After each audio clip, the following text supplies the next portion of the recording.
ये स्वर्गीय बिजली बांस है। जायन का चेहरा निरंतर उतार चढ़ाव करता रहा। डिब्बे में एक 2 इंच लंबी, उंगली जितनी मोटी सूखी हुई बांस की डंठल थी, जिसकी जड़ें स्पष्ट रूप से मुरझाई हुई दिख रही थीं, और चाहे वह इसे किसी भी कोण से देखे, ये पूरी तरह साधारण बांस जैसा ही प्रतीत हो रहा था। मन में संदेह लाए हुए जायन बिना कोई भाव दिखाए जियालता परी की ओर नजर उठाने पर मजबूर हो गया। युवती ने जायन के संदेह को भांप लिया और हल्के से हंस पड़ी। उसने सूखे बांस को अपनी उंगलियों के बीच दबाया और दूसरे हाथ में चमकदार चाकू थाम लिया। जियालता परी ने पूरी ताकत से चाकू को बांस पर पटक दिया, और जैसे ही चाकू का फल बांस से स्पर्श किया, बांस से एक पतली बिजली की चिंगारी निकल पड़ी जो चाकू को तुरंत उछालकर दूर कर दिया। इसे देखते ही जायन के सारे संदेह मिट गए। उसने बांस को सावधानीपूर्वक डिब्बे में वापस रखा और उसे सुरक्षित संभाल लिया। थोड़ी ही देर बाद जियालता परी ने जायन को सुरसुर संप्रदाय का एक अधिकार चिन्ह प्रदान किया। दोनों ने संक्षिप्त बातचीत की और फिर जायन ने विदा ली। जायन के जाते ही कुछ ही पल बाद फनिमा देवी और रुतिका सराय में लौट आईं। जियालता परी द्वारा दी गई सहमति की बात सुनकर दोनों एक दूसरे की ओर लंबे समय तक देखते रहीं। कनिष्ठ शिष्या बहन, हमने इस विषय पर पहले ही बहुत चर्चा कर ली है। स्वर्गीय बिजली बांस की बड़ी प्रसिद्धि को देखते हुए हम किसी अन्य कोर निर्माण संवर्धक को आसानी से ढूंढ सकते हैं, तो इस व्यक्ति को समायोजित करने की क्या आवश्यकता है? फनिमा देवी शिकायत भरे लहजे में बोलीं। हालांकि रुतिका चुप रहीं, लेकिन उनकी भौहें आश्चर्य से सिकुड़ गईं। वरिष्ठ शिष्या बहन ने नहीं देखा कि जब मैंने उनसे हमारे संप्रदाय के एल्डर बनने को कहा तो उनका चेहरा कितना विकृत हो गया था। उनकी दृष्टि में अटल संकल्प झलक रहा था कि स्वर्गीय बिजली बांस के बिना वे किसी भी प्रस्ताव पर सहमत न होंगे। वरिष्ठ शिष्या बहन ने यह भी कहा था कि यह व्यक्ति हमारी मोहिनी तकनीकों से पूरी तरह प्रभावित है।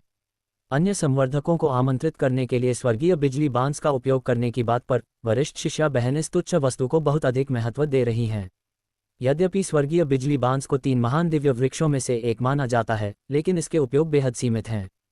कोई भी इसे सर्वोत्तम जादुई खजानों को शुद्ध करने के अलावा किसी अन्य कार्य में नहीं लगाएगा। जादुई खजाना शुद्धिकरण की समझ रखने वाला व्यक्ति यह जान लेगा कि हमारा यह अल्प मात्रा का स्वर्गीय बिजली बांस पूरी तरह निरर्थक है। आपको ये भी पता है कि स्वर्गीय बिजली बांस के अनेक ग्रेड होते हैं। हमारा तो केवल कुछ हजार वर्ष पुराना सफ़ेद बिजली बांस है। भले ही इसे जादुई औजार में परिवर्तित किया जाए तो भी यह अत्यधिक शक्तिशाली नहीं बनेगा। इसे अभी उपयोग करना ही उचित है, बजाय बाद के लिए संग्रहित करने के।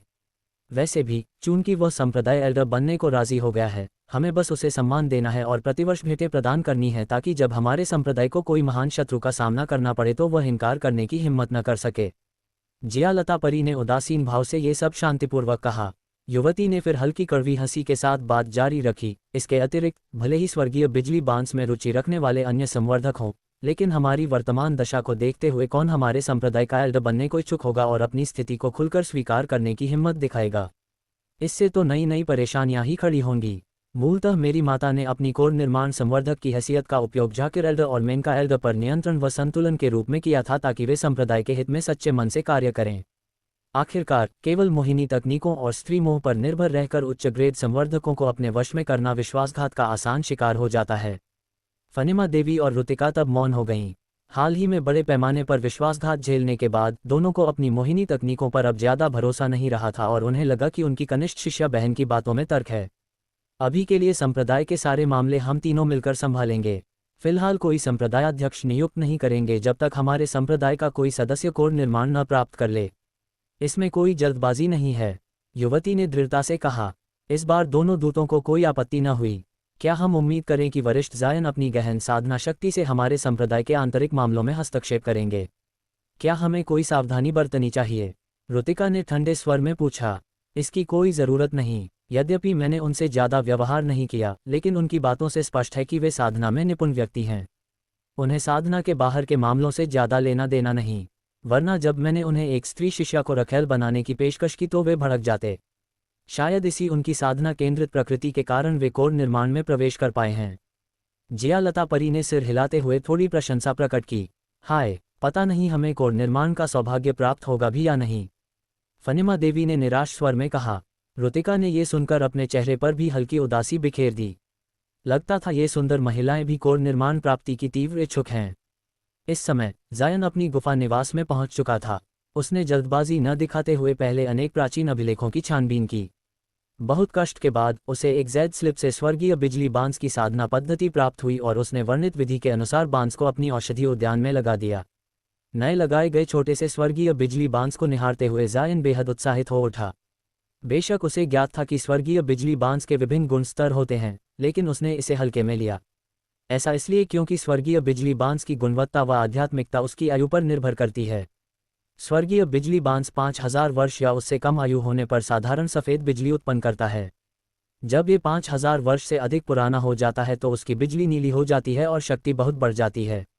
10,000 वर्ष की आयु पर पहुंचते ही इसकी बिजली मंद सुनहरी हो जाती है। उस स्तर पर बिजली का चमत्कारी प्रभाव दुष्ट शैतानी कला को प्रतिबंधित करने का होता है और संवर्धक इसे राक्षस भय बिजली कहते हैं। ये किंवदंतीपूर्ण सुनहरा बिजली बांस साधना जगत में अब तक देखा गया सबसे प्राचीन स्वर्गीय बिजली बांस था। ये केवल एक बार विखुरित तारा समुद्र में दिखा था। किसी को इसका उद्गम स्थल न पता था और यह अत्यंत छोटे टुकड़े में विद्यमान था। परिणामस्वरूप इस वस्तु ने विखुरित तारा समुद्र में दशकों तक व्यापक रक्तपात कराया।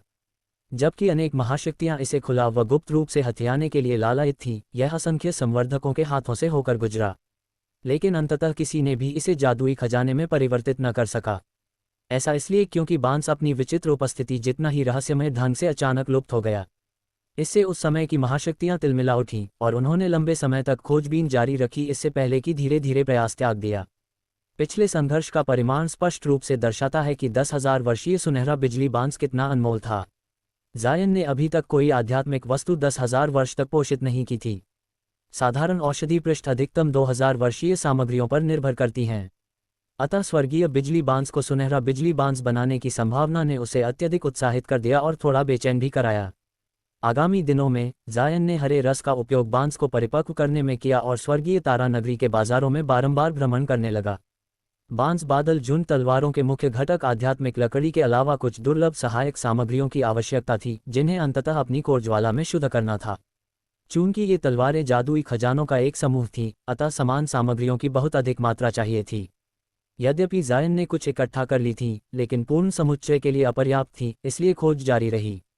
विखुरित तारा समुद्र में सामग्रियां स्वर्गीय दक्षिण क्षेत्र से कहीं अधिक प्रचुर थीं। 2 वर्षों की अंधाधुंध खरीद से दिवालिया हो जाने के बाद उसने कड़ी मेहनत से आवश्यक वस्तुएं जुटा लीं। इसी कारण अपनी शेष दुर्लभ राक्षस कोरों को बेचकर ध्यानाकर्षण का जोखिम उठाना पड़ा। अब जायन अपनी लगभग खाली भंडार थैली को आकाश की ओर ताकते हुए लंबी सांस ले सका। जादुई खजाने शुद्ध करना, विशेषकर श्रेष्ठ खजाना, साधारण भटकते संवर्धक के सामर्थ्य से बाहर था। एक दिन जायन अप्रकाशित उत्साह से अपनी औषधि उद्यान में प्रविष्ट हुआ।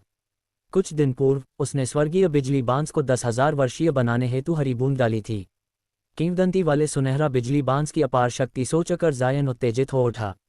पहले लगाए जाने पर बांस मात्र 2 इंच लंबा था, किंतु अब इसमें आश्चर्यजनक परिवर्तन आ चुका था। अब यह 1 फुट लंबा हो गया था, तना चमकदार पन्ना हरा था और हल्के इंद्रधनुषी आभा से आच्छादित। कुछ क्षणों की सूक्ष्म जांच के बाद उसने एक लघु तलवार जादुई औजार को हाथ में बुलाया और इसे सफेद प्रकाश प्रवाह रूप में बांस पर दाग दिया। एक मंद सुनहरी बिजली चिंगारी प्रकट हुई। पॉप की आवाज के साथ लघु तलवार चिंगारी से प्रहारित हो उछल पड़ी, नीले धुएं की कुंडलिनी बन गई और बिना चिन्ह गायब हो गई। जायन ने देखा तो तत्काल मुस्कुरा उठा और हर्षित हो गया। अब वह उत्सुक था कि यदि जियालता परी को ज्ञात हो कि सफेद बिजली बांस सुनहरा बिजली बांस बन गया है तो उनका चेहरा कैसा हास्यास्पद भाव बनाएगा। अफसोस कि ऐसा दृश्य उसे कभी देखने को न मिलेगा। ये साधना जगत में प्रवेश के बाद उसका अब तक का सबसे लाभकर लेन देन था। जायन जब आनंद में डूबा हुआ था तो उसे कुछ जिज्ञासा भी हो गई। यदि वह सुनहरा बिजली बांस को और आगे परिपक्व करने का प्रयास करे तो क्या रूपांतरण होगा। इस विचार से प्रेरित होकर जायन ने अगले कई महीनों तक बांस पर हरी रस की बूंदें टपकाईं, किंतु न तो इसकी शक्ति में कोई परिवर्तन आया और न ही आकृति में, यहाँ तक कि इसकी ऊंचाई भी बिल्कुल वैसी ही बनी रही, बिना 1 इंच भी बढ़े। तथापि इस दौरान इसके पार्श्वभूमि में एक युवा बांस की कोम्पल उगने लगी। जैसे ही उस पर और हरी रस की बूंदें डाली गईं, वह कोम्पल धीरे धीरे बढ़ने लगी। कई महीनों बाद एक नया पूर्ण स्वर्गीय बिजली बांस का डंठल विकसित हो गया, जो मूल डंठल के पुनर्ता समान प्रतीत हो रहा था। इस प्रगति से जायन अत्यधिक हर्षित हो उठा। सच कहें तो मूल स्वर्गीय बिजली बांस का डंठल 12 बांस बादल झुंड तलवारों के एक सेट को शुद्ध करने के लिए भी मुश्किल से पर्याप्त था। लेकिन अब जब उसे ज्ञात हो गया कि हरी रस से युवा कोम्पलें उत्पन्न की जा सकती हैं, तो कच्ची सामग्री की भयंकर कमी की समस्या पूरी तरह समाप्त हो गई। हालांकि इससे जायन की महत्वाकांक्षाएं और भी प्रबल हो गईं। अब मुख्य सामग्री की कमी की चिंता न होने से वह 12 उड़न तलवारों के एक सेट तक सीमित न रह गया। अब वह बांस बादल झुंड तलवारों का सबसे बड़ा सेट, पूर्ण 70-72 तलवारों वाला समूह शुद्ध करने की प्रेरणा से भर गया। यद्यपि प्रारंभिक कोर निर्माण संवर्धक को इतनी बड़ी संख्या में उड़न तलवारों को एक साथ शुद्ध करने व नियंत्रित करने के लिए आवश्यक जादुई शक्ति की कमी होती है, किंतु जायन को कोई जल्दबाजी न थी। वह अपनी साधना के अनुसार धीरे धीरे एक एक सेट शुद्ध करता रह सकता था। वैसे भी जब तक उड़न तलवारें एक ही सेट की हों, वह इन्हें एक ही जादुई खजाने के रूप में अपने शरीर में संग्रहित कर सकता था।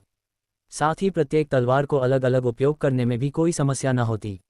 इस चिंतन से जायन का हृदय प्रबल इच्छा से प्रज्वलित हो उठा और उसने विचार करने लगा कि क्या वह इसके योग्य है। जादुई खजानों के सेट को शुद्ध करने में सबसे बड़ी समस्या प्रत्येक खजाने की मूल सामग्री में भिन्नता और शुद्धिकरण के दौरान सफलता की कठिनाई होती है। किंतु असीमित स्वर्गीय बिजली बांस उपलब्ध होने से ये समस्याएं बिल्कुल निरर्थक हो गईं। अब शुद्धिकरण के संबंध में अगली आवश्यकता सहायक सामग्रियों की तैयारी की थी। सहायक सामग्रियां तो वह पहले ही तैयार कर चुका था। सौभाग्य से 70-72 तलवारों का सेट शुद्ध करने में 12 तलवारों के सेट जितनी ही सहायक सामग्रियां लगती, अतः उसे और इकट्ठा करने की आवश्यकता न पड़ी। अब चिंता केवल जादुई खजाना शुद्धिकरण में अपनी अपर्याप्त क्षमता की थी। उसके पास औजार शुद्धिकरण का तो कोई अनुभव भी न था। साधारण जादुई खजाना शुद्ध करने में इससे कोई समस्या न होती, वह सहज ही सफल हो जाता। किंतु एक भी बांस बादल जुन तलवार को शुद्ध करने की प्रक्रिया साधारण जादुई खजाने से कहीं अधिक जटिल थी। इसके अतिरिक्त प्रत्येक व्यक्तिगत उड़न तलवार एक अपूर्ण उत्पाद होती थी जिसे एक विशिष्ट मंत्र समुच्चय से उपचारित करना आवश्यक था, क्योंकि वे एक सेट बनाती थीं। अतः मंत्र समुच्चयों की जानकारी भी अनिवार्य थी, वरना इस जादुई खजाने को पूर्णता तक शुद्ध करना असंभव होता। जायन अत्यंत दृढ़ इच्छाशक्ति वाला पुरुष था। ऐसी कठिन परिस्थिति में भी वह या तो सर्वश्रेष्ठ स्वीकारता या कुछ नहीं। स्वर्गीय बिजली बांस प्राप्ति में भी यही दृढ़ संकल्प झलकता था। अगले पूरे दिन वह अगले 20 वर्षों की साधना योजनाओं पर चिंतन करता रहा। कुछ दिनों बाद स्वर्गीय तारा नगरी के बाजार में एक साधारण सी छोटी दुकान के नए मालिक का आगमन हुआ। वह लगभग 30 वर्षीय SGWG साधारण युवक प्रतीत हो रहा था और उसके साथ एक गौरवपूर्ण चौड़े मुख वाला विशालकाय पुरुष भी था। इस युवक ने दुकान का नाम ली के विविध वस्त्र से बदलकर लघु हरा बांस मंडप रख दिया।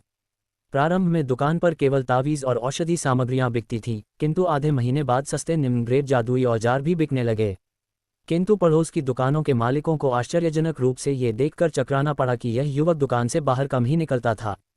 वह सारा दिन एक बिना कवर वाली पतली प्राचीन पुस्तक पढ़ने में व्यस्त रहता और कभी कभी आनंद से उछल पड़ता, मानो पुनर्तः आत्मविस्मृत हो। तथापि कभी कभी वह दुकान के पिछवाड़े के निवास में प्रविष्ट हो जाता और लंबे समय तक वहीं ठहर जाता। ग्राहक और व्यवसाय तो वह विशालकाय सरल पुरुष ही संभालता था। आसपास के दुकानदार स्वर्गीय तारा नगरी के साधारण मनुष्य थे और वहां जीवनयापन कठिन था। उनमें से एक दुकानदार बूढ़ा हरीश चाचा, जो जन्मजातहीन आध्यात्मिक मूलों वाला था, फिर भी ची संघनन के चतुर्थ स्तर तक पहुंच चुका था। इतनी न्यून साधना होने पर भी बूढ़ा हरीश चाचा को मनुष्य हरीश अमर मास्टर कहकर सम्मान देते थे। पहले कुछ लोगों ने हरीश मास्टर से पूछा था कि यह युवक जादुई शक्ति विहीन होने से साधारण मनुष्य ही है। इस समाचार से उन्हें साहस मिला और वे दुकान पर आकर जायन नामक युवक से दैनिक जीवन आदि पर बातें करने लगे। आखिरकार यह स्थान कुछ एकांत था और व्यवसाय मंदा चलता था। वे एक दूसरे की दुकानों पर जाकर ऊब मिटाते थे। इस नए चेहरे के आगमन से बातचीत के विषय बढ़ गए, किंतु युवक अधिकतर शांत रहता और बोलने में कुछ धीमा व बातचीत में अकुशल प्रतीत होता था। वैसे भी वह अपना उद्गम कभी न बताता। पूछने पर केवल मौन मुस्कान से उत्तर देता, जिससे अन्य विषय बदल देते। कई बार आने के बाद वे रुचि खो बैठे और लघु हरा बांस मंडप पर न आने लगे। इससे युवक को वास्तव में राहत मिली। बेशक ये युवक और विशालकाय पुरुष क्रमशः वेशभूषा परिवर्तित जायन और टेढ़ा आत्मा थे। यद्यपि जायन ने सबसे सामान्य जंगली वेश परिवर्तन तकनीकें अपनाई थीं, किंतु साधारण मनुष्यों व निम्न संवर्धकों के लिए पर्याप्त थीं। जायन ने ये दुकान अल्प आध्यात्मिक पत्थरों के लिए न खोली थी, अपितु सांसारिक जीवन में डूबकर हृदय को कठोर करने हेतु। साथ ही औजार शुद्धिकरण व मंत्र समुच्चय अध्ययन की तैयारी में इस स्थान का चयन किया था। कोर निर्माण पूर्व वह इन विषयों में अनुभवी न था और आधार स्थापना काल में इतना व्यस्त रहता कि अध्ययन न कर सका। अब कोर निर्माण प्राप्त कर अगला लक्ष्य इन्हीं क्षेत्रों में अनुभव प्राप्त कर जादुई खजाना शुद्ध करने का था। स्वर्गीय बिजली बांस पोषण में समय लगने से इसी अंतराल में युनशियाओ के अनुभव व शिनरुइन द्वारा प्रदत्त प्राचीन मंत्र संग्रहों का अध्ययन करना चाहता था। सच तो यह है कि जायन को हमेशा औजार शुद्धिकरण व मंत्र समुच्चयों में गहन रुचि रही। वह 20 वर्षों तक दोनों का समांतर अध्ययन करने का योजना बना चुका था। किसी क्षेत्र में प्रतिभा बनने की आशा न थी, किंतु न्यूनतम कौशल प्राप्त कर संतुष्ट हो जाता। कम से कम सरलतम मंत्र ध्वज व पट्टियां तो शुद्ध कर ही ले। किंतु इस क्षेत्र में केवल अध्ययन पर्याप्त न था, व्यावहारिक अभ्यास अनिवार्य था। इससे जायन के पास निकृष्ट जादुई औजारों का बड़ा ढेर लग गया, जिसका निस्तारण न था। इन्हें फेंकना अपव्यय होता, रखना व्यर्थ क्योंकि लगभग निरर्थक थे। इसके अतिरिक्त आकस्मिक प्रेरणा पर शुद्धिकरण हेतु विविध विचित्र सामग्रियां बारंबार चाहिए होती। प्रतिदिन बाजार जाना झंझटपूर्ण था। संयोग से महाविकास तकनीकी चतुर्थ परत हेतु सांसारिक हृदय स्वभाव आवश्यक था, वरना आंतरिक राक्षसों से प्रतिक्रिया झेलनी पड़ती। विचार के बाद जायन ने ये दुकान खरीदकर सभी समस्याओं का एकमुश्त समाधान कर लिया। स्थान शांत था, अध्ययन में विघ्न न आता, मनुष्यों के निकट होने से उनके जीवन का प्रत्यक्ष अवलोकन संभव था। साथ ही जादुई औजार व मंत्र सामग्रियां तत्काल उपलब्ध होतीं। छोटे मोटे निर्मित वस्तुओं का विक्रय भी हो जाता, भले ही अल्प हो। कुछ निम्न संवर्धकों द्वारा उसके व्यक्तिगत शुद्ध जादुई औजार खरीदने पर जायन का मनोबल बढ़ा। बेशक वह कुछ दिनों में गुफा लौटकर स्वर्गीय बिजली बांस को परिपक्व करता, सुनहरा भक्षण कीटों व 2 रक्तजिद मकड़ियों का ध्यान रखता। किंतु शीघ्र ही औषधि उद्यान में एक आश्चर्यजनक दृश्य देखा। मूल डंठल से निकली पुत्री कोमपल जब 6000 वर्षीय हुई तो कारण रहित भांति से मुख्य शाखा से खसक गई। इसके कुछ पत्ते भी स्वच्छ उतर आए और भूमि स्पर्शते ही शुद्ध चटक सुनहरे पत्तों में परिवर्तित हो गए। उनका उपयोग न जानने पर भी जायन ने इन्हें फेंकने की बजाय भंडार थैली में संग्रहित कर लिया। पन्ना हरे डंठल को तो जेड पेस्ट डिब्बे में सुरक्षित रखा। 6 टुकड़े इकट्ठे होते ही बांस बादल झुंड तलवारें शुद्ध करने को पर्याप्त। इस प्रकार जायन ने जादुई शक्ति संयमित कर बाजार नगरी के एकांत कोने में सांसारिक मनुष्यों के बीच प्रविष्ट होकर सांसारिक जीवन प्रारंभ किया। पतली कागज पुस्तकों में जैद स्लिपों के अध्ययन में लीन रहते हुए आसपास के मनुष्यों के जटिल भावों व विविध संवेदनाओं का मौन अवलोकन करने लगा तथा धीरे धीरे उनका मूल्य समझने व स्मृतियों को पुनः जीवंत करने लगा।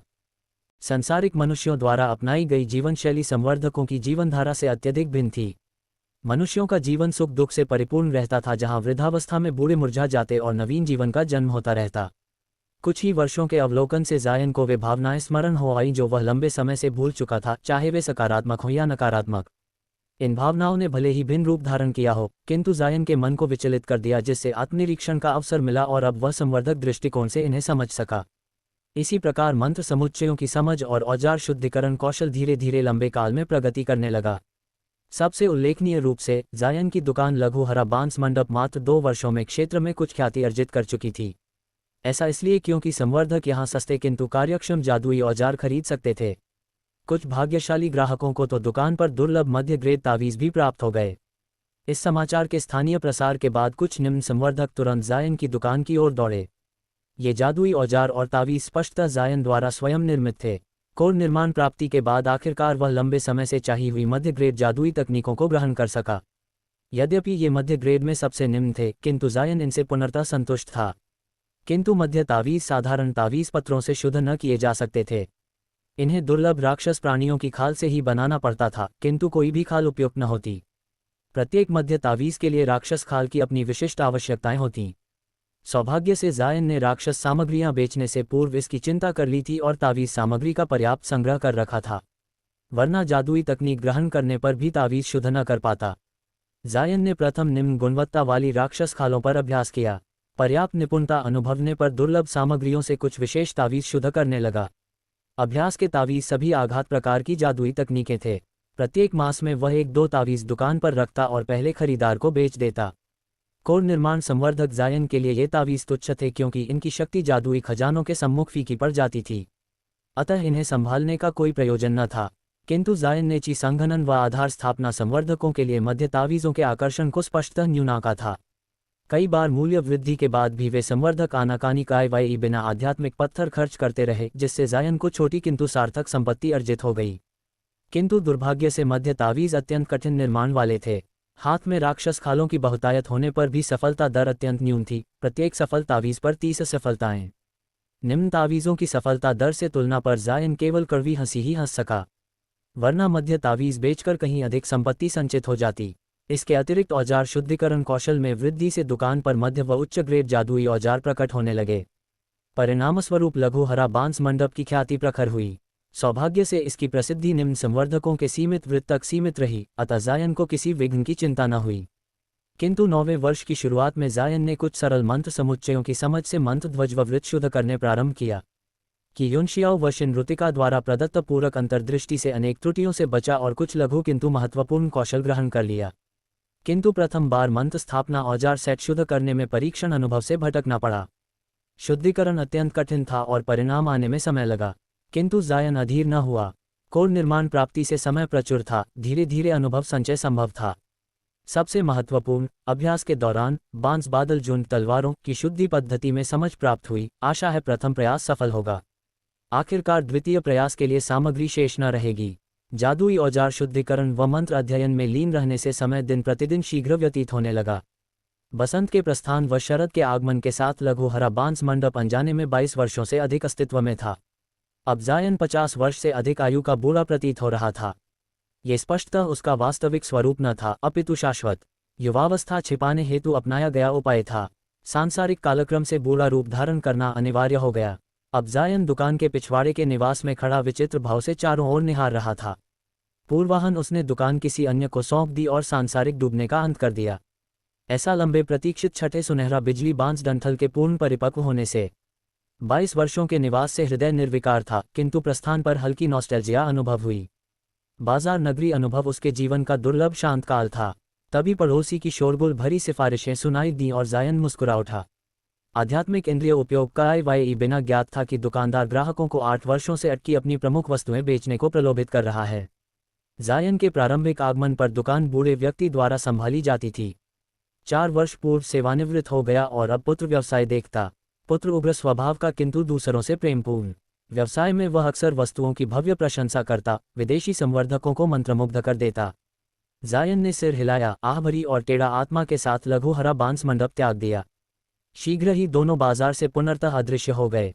गुफा निवास में प्रविष्ट होकर जायन ने तुरंत अनेक औजार शुद्धिकरण सामग्रियां गुप्त कक्ष में लाईं और हाल के वर्षों में ग्रहणित लघु जादुई मंत्र समुच्चय स्थापित किया।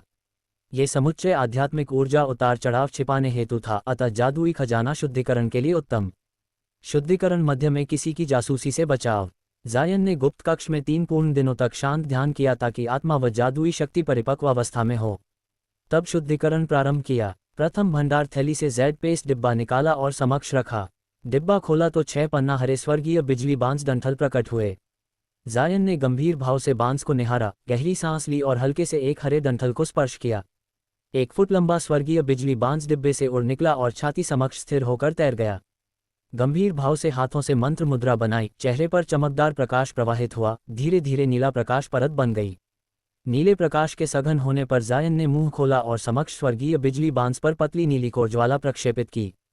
चटक, बांस से मंद सुनहरी बिजली चाप निकला जिसने कोरज्वाला को निकट आने से रोका। जायन की आंखों में चिंतन जगा। नीली कोरज्वाला अचानक कई गुना मोटी हो गई और बांस व उसकी बिजली को घेर लिया। लंबी शुद्धिकरण प्रक्रिया प्रारंभ हुई। कोरज्वाला उपयोग से आध्यात्मिक शक्ति बहुत खर्च होती, किंतु जायन तैयार था। ज्वाला प्रक्षेपण के साथ गहन नीला आध्यात्मिक पत्थर पकड़े ऊर्जा अवशोषित करता रहा। पत्थर अपर्याप्त होने पर औषधि गोली निगल ली। गोली तुरंत जादुई शक्ति न बने किंतु प्रचुर आध्यात्मिक शक्ति प्रदान करती, आगामी क्षय युद्ध के लिए मनोबल देती।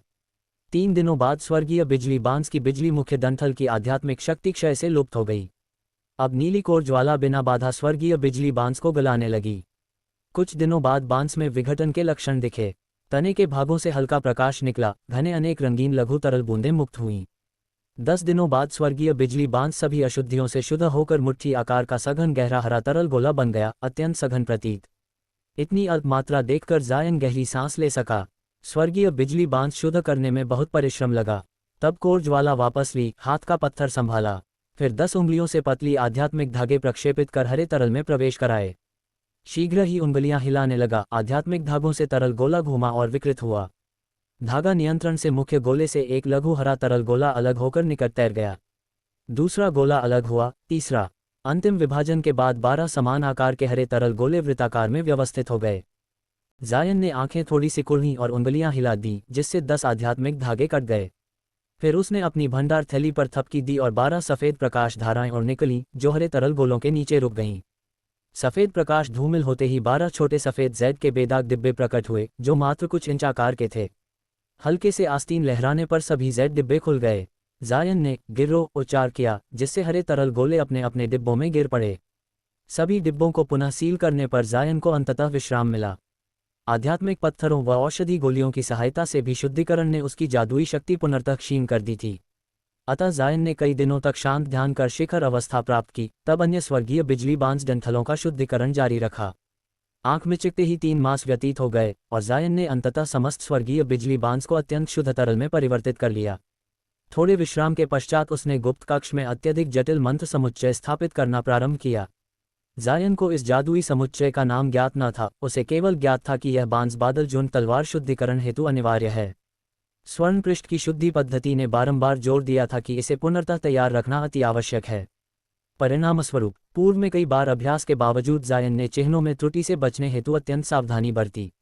आखिरकार एक चिन्ह की त्रुटि शुद्धिकरण के दौरान अनगिनत दुर्घटनाएं उत्पन्न कर सकती थी। इस प्रकार आधा मास अत्यंत सतर्कता से समुच्चय स्थापना पूर्ण हुई। मध्य ग्रेड आध्यात्मिक पत्थरों से परीक्षण कर अपेक्षित कार्य करने पर ही जायन को विश्राम मिला। जायन ने तुरंत जादुई खजाना शुद्धिकरण प्रारंभ न किया, अपितु गुप्त कक्ष त्यागने का निर्णय लिया। 6 मास तक कोर ज्वाला निरंतर उपयोग व पूर्ण एकाग्रता बनाए रखने से कोर निर्माण संवर्धक जायन को भी कठिनाई हो रही थी। उसे गति परिवर्तन चाहिए था, क्योंकि अगला चरण जादुई खजाना शुद्धिकरण का सर्वाधिक निर्णायक था। कक्ष त्यागने पर उसे एक सुखद आश्चर्य प्राप्त हुआ। इंद्रधनुष वस्त्र घास की अनियमित खुराक से सुनहरा भक्षण कीट अंततः पुनः एक दूसरे को खाने लगे थे। जब से कीटों की संख्या दहकों हजार में पहुंची, अल्प इंद्रधनुष वस्त्र घास से अंडे देने व विकसित होने में कठिनाई होती। इसके अतिरिक्त पूर्व वर्षों में अधिकांश हरा रस स्वर्गीय बिजली बांस परिपक्वन में व्यय हो गया था। सुनहरा भक्षण कीटों में परिवर्तन असंभव प्रतीत होता, किंतु स्वर्गीय बिजली बांस परिपक्वन समाप्ति के पश्चात जायन ने टेढ़ा आत्मा को कीट प्रजनन पर केंद्रित किया।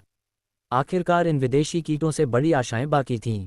टेढ़ा आत्मा के अद्यतनकरण के पश्चात जायन तुरंत कीट कक्ष पहुंचा। बचे सुनहरा भक्षण कीटों के खोल पर सुनहरा बिंदु आधे से कम ढक रहा था। अगली पीढ़ी में थोड़ा अधिक सघन सुनहरा होने की आशा थी, किंतु लंबे निहारने पर प्रसन्नता गायब हो गई और भौहें सिकुड़ गईं। इस गति से पूर्ण सुनहरा भक्षण कीट बनना असंभव प्रतीत होता। प्रत्येक विकसन पर संख्या कई गुना बढ़ती तथा अगले विकसन हेतु इंद्रधनुष वस्त्र घास की मात्रा भी। हरे रस से सीमित इंद्रधनुष वस्त्र घास परिपक्व होती, अतः विशाल संख्या के सभी कीट एक साथ विकसित न हो सकते। अगले विकसन हेतु अज्ञात लंबा काल लगेगा। कीट कक्ष के बाहर खड़े होकर जायन गहन चिंतन में डूब गया। प्रतीत होता था कि केवल कुछ कीटों का प्रजनन केंद्रित करना पड़ेगा, वरना पूर्ण सुनहरे कीट देखने का अवसर कभी न मिलेगा। इस विचार से जायन ने अचानक निर्णय ले लिया, किंतु ये कीट अंडे देने के पश्चात ही संभव था, अतः इसे स्थगित कर प्रथम जादुई खजाना शुद्धिकरण पर ध्यान केंद्रित किया। इस प्रकार पूर्ण मास विश्राम के पश्चात जायन ने कार्य प्रारंभ का दिन निश्चित किया। प्रथम शयन कक्ष में धूप प्रज्वलित कर 2 दिनों तक प्रार्थना की, जिससे हृदय शांत अवस्था में पहुंचा। तब गुप्त कक्ष लौटा और मंत्र समुच्चय के ठीक केंद्र में खड़ा हो गया। गंभीर भाव से भुजाएं उठाईं तथा शुद्ध स्वर्गीय बिजली बांस के डिब्बों को जादुई समुच्चय पर विशिष्ट क्रम में गिराया। उसके पश्चात भंडार थैली से विविध डिब्बे क्रमागत उड़ निकले और ढक्कन खोलकर जायन के समक्ष गिरे, जिनमें संग्रहित सहायक सामग्रियां प्रकट हुईं। इन सामग्रियों को देखकर गहरी सांस ली और आंखें बंद कर पद्मासन में बैठ गया। धीरे धीरे ध्यान अवस्था में प्रवेश किया। एक भोजन काल व्यतीत होने पर जायन ने आंखें खोलीं, शरीर नीले प्रकाश की धुंध से आच्छादित। धुंध प्रकट होते ही समुच्चय में प्रोक्त आध्यात्मिक पत्थर चमक उठे और निम्न गुंजार उत्पन्न की। जायन का शरीर स्थिर रहा, किंतु उंगलियां तीव्र गति से हिलने लगीं। शुद्ध तरल स्वर्गीय बिजली बांस गोले डिब्बों से निकाले। फिर एक साथ श्वास की ध्वनि के साथ कटोरन जितनी मोटी प्रकाश स्तंभ समुच्चय से उभरे, तरल गोलों को घेर लिया और उनकी गति पुनर्तः प्रतिबंधित कर दी। इसे देखकर जायन ने पुनः आंखें बंद की और शक्तिशाली आध्यात्मिक इंद्रिय मुक्त कर प्रकाश स्तंभों को नियंत्रित किया। प्रकाश स्तंभ जीवित से प्रतीत होने लगे, झिलमिलाते हुए रंग परिवर्तन करने लगे। यह विचित्र दृश्य अज्ञात उतार चढ़ाव तक चला, जब तक सभी प्रकाश स्तंभ अग्नि लाल रंग के न हो गए, जो अंतस्थित मोहक पन्ना हरे तरल से तीव्र विपरीत चमक पैदा कर रहे थे। भावहीन रहते हुए जायन ने मुंह खोला और एक प्रकाश स्तंभ की ओर गहरा हरा कोर ज्वाला धागा प्रक्षेपित किया। फूश! प्रकाश स्तंभ प्रचंड ज्वाला में हो गया। क्षण भर में लाल ज्वाला स्तंभ बन गया। जायन ने संकोच रहित कोर ज्वाला प्रक्षेपित जारी रखी। सभी प्रकाश स्तंभ प्रज्वलित हो गए। परिणामस्वरूप 72 मीटर ऊंचे ज्वाला स्तंभों ने गुप्त कक्ष को अंधा करने वाली लाल ज्योति से भर दिया। जायन ने हल्की सांस ली। ज्वाला शक्ति के संदर्भ में कोर ज्वाला इन दिखावटी ज्वाला स्तंभों से कहीं प्रबल थी। दुर्भाग्य से उन्नत ज्वालाएं और अंतलवार शुद्धिकरण में तनिक भी श्रेष्ठ न थीं। अतः मूल ऊर्जा क्षति पहुंचाकर कोर शक्ति क्षय करना अनिवार्य हो गया। इन उदास विचारों को त्याग कर जायन ने आध्यात्मिक इंद्रिय व समुच्चय शक्ति से ज्वाला स्तंभों के भीतर हरे तरल को धीरे धीरे परिवर्तित किया। गोलाकार रूप लंबे पतले होते गए। पश्चात 5 इंच लंबे तलवार कोर बन गए। ये वर्णन सरल, किंतु वास्तव में एक पूर्ण दिन की एकाग्र नियंत्रण आवश्यक था, जब तक 72 चमकदार हरे तरल गोले ज्वाला स्तंभों में तलवार रूप धारण न कर लें। जायन ने उदास सांस छोड़ी और संक्षिप्त विश्राम लिया। सिर हल्का दुखने लगा, कड़वी हंसी आई। जायन जितनी प्रबल आध्यात्मिक इंद्रिय होने पर भी 72 उड़न तलवारों का एक साथ आकारण नियंत्रण सीमावर्ती था। आध्यात्मिक इंद्रिय केंद्रित आकारण चरण लगभग समाप्त होने पर भी विश्राम की हिम्मत न हुई। हाथों से मंत्र मुद्रा बनाई, ज्वाला स्तंभ कई बार झिलमिलाए और अचानक लुप्त हो गए। केवल लघु पन्ना हरे तलवारें वायु में तैर रही रहीं। जायन के हाथ धुंधले गति से हिले, छोटी तलवारें धीरे उसकी ओर उड़ीं और उसके चारों ओर वृत्त बना लिया। 72 तलवारें निकट एकत्रित देखकर जीभ के सिरे पर काटा और अंडे जितना रक्तसार गोला बनाकर थूक दिया। नियंत्रण में प्रत्येक तलवार पर कुछ बूंदें टपकाईं। रक्तसार बूंदें तलवारों से स्पर्शते ही तुरंत शोषित हो अज्ञात रूप से लुप्त हो गईं। इसके पश्चात भूमि पर चांदी चूर्ण का डिब्बा थपथपाया, चूर्ण तितर बितर हो तलवारों पर समान रूप से वितरित हो गया, उन्हें चमकदार चांदी बना दिया। उसके बाद बारीक काला धूल डिब्बा, फिर एक। जायन ने शुद्धिकरण निर्देशों का कठोर पालन करते हुए 72 तलवार कोरों पर सहायक सामग्रियां जोड़ना जारी रखा। पश्चात तलवारों को पुनः ज्वाला स्तंभों में घेर लिया और शुद्धिकरण जारी रखा। इस बार सभी उड़न तलवारों का एक साथ शुद्धिकरण न कर छोटे समूहों में सावधानीपूर्वक परिष्कृत किया। तत्पश्चात स्वर्ण पृष्ठ के अनुसार कठोरता से जायन ने आध्यात्मिक इंद्रिय से प्रत्येक तलवार पर लघु मंत्र समुच्चय उत्कीर्ण किया, जिसकी पूर्ण समझ उसे न थी। जायन अंततः पूरे 2 मास पश्चात अपने गुप्त साधना कक्ष से बाहर आया। उसका मुख कुछ क्षीण अवश्य प्रतीत हो रहा था, मानो दीर्घकालीन साधना ने जीवन ऊर्जा को निचोड़ लिया हो, किंतु उसकी आंखों की गहराई में दबी हुई चमक किसी भी दुर्बलता के भ्रम को तुरंत तोड़ देती थी। वह थका हुआ था, परंतु पराजित नहीं, बल्कि भीतर से अपार उत्साह से परिपूर्ण। जैसे ही उसके मन में अपने शरीर के भीतर अवशोषित 72 बांस बादल जुन तलवारों की स्मृति उभरी, उसके होठों पर अनायास ही एक सूक्ष्म मुस्कान फैल गई। वह इस प्रसन्नता को रोक नहीं सका। यह कोई साधारण उपलब्धि नहीं थी। इस जादुई खजाना समुच्चय को पुनर्तः शुद्ध करने के लिए उसने 20 वर्षों तक निरंतर त्रुटिहीन परिश्रम किया था, दिन रात एक भी क्षण ढील दिए बिना।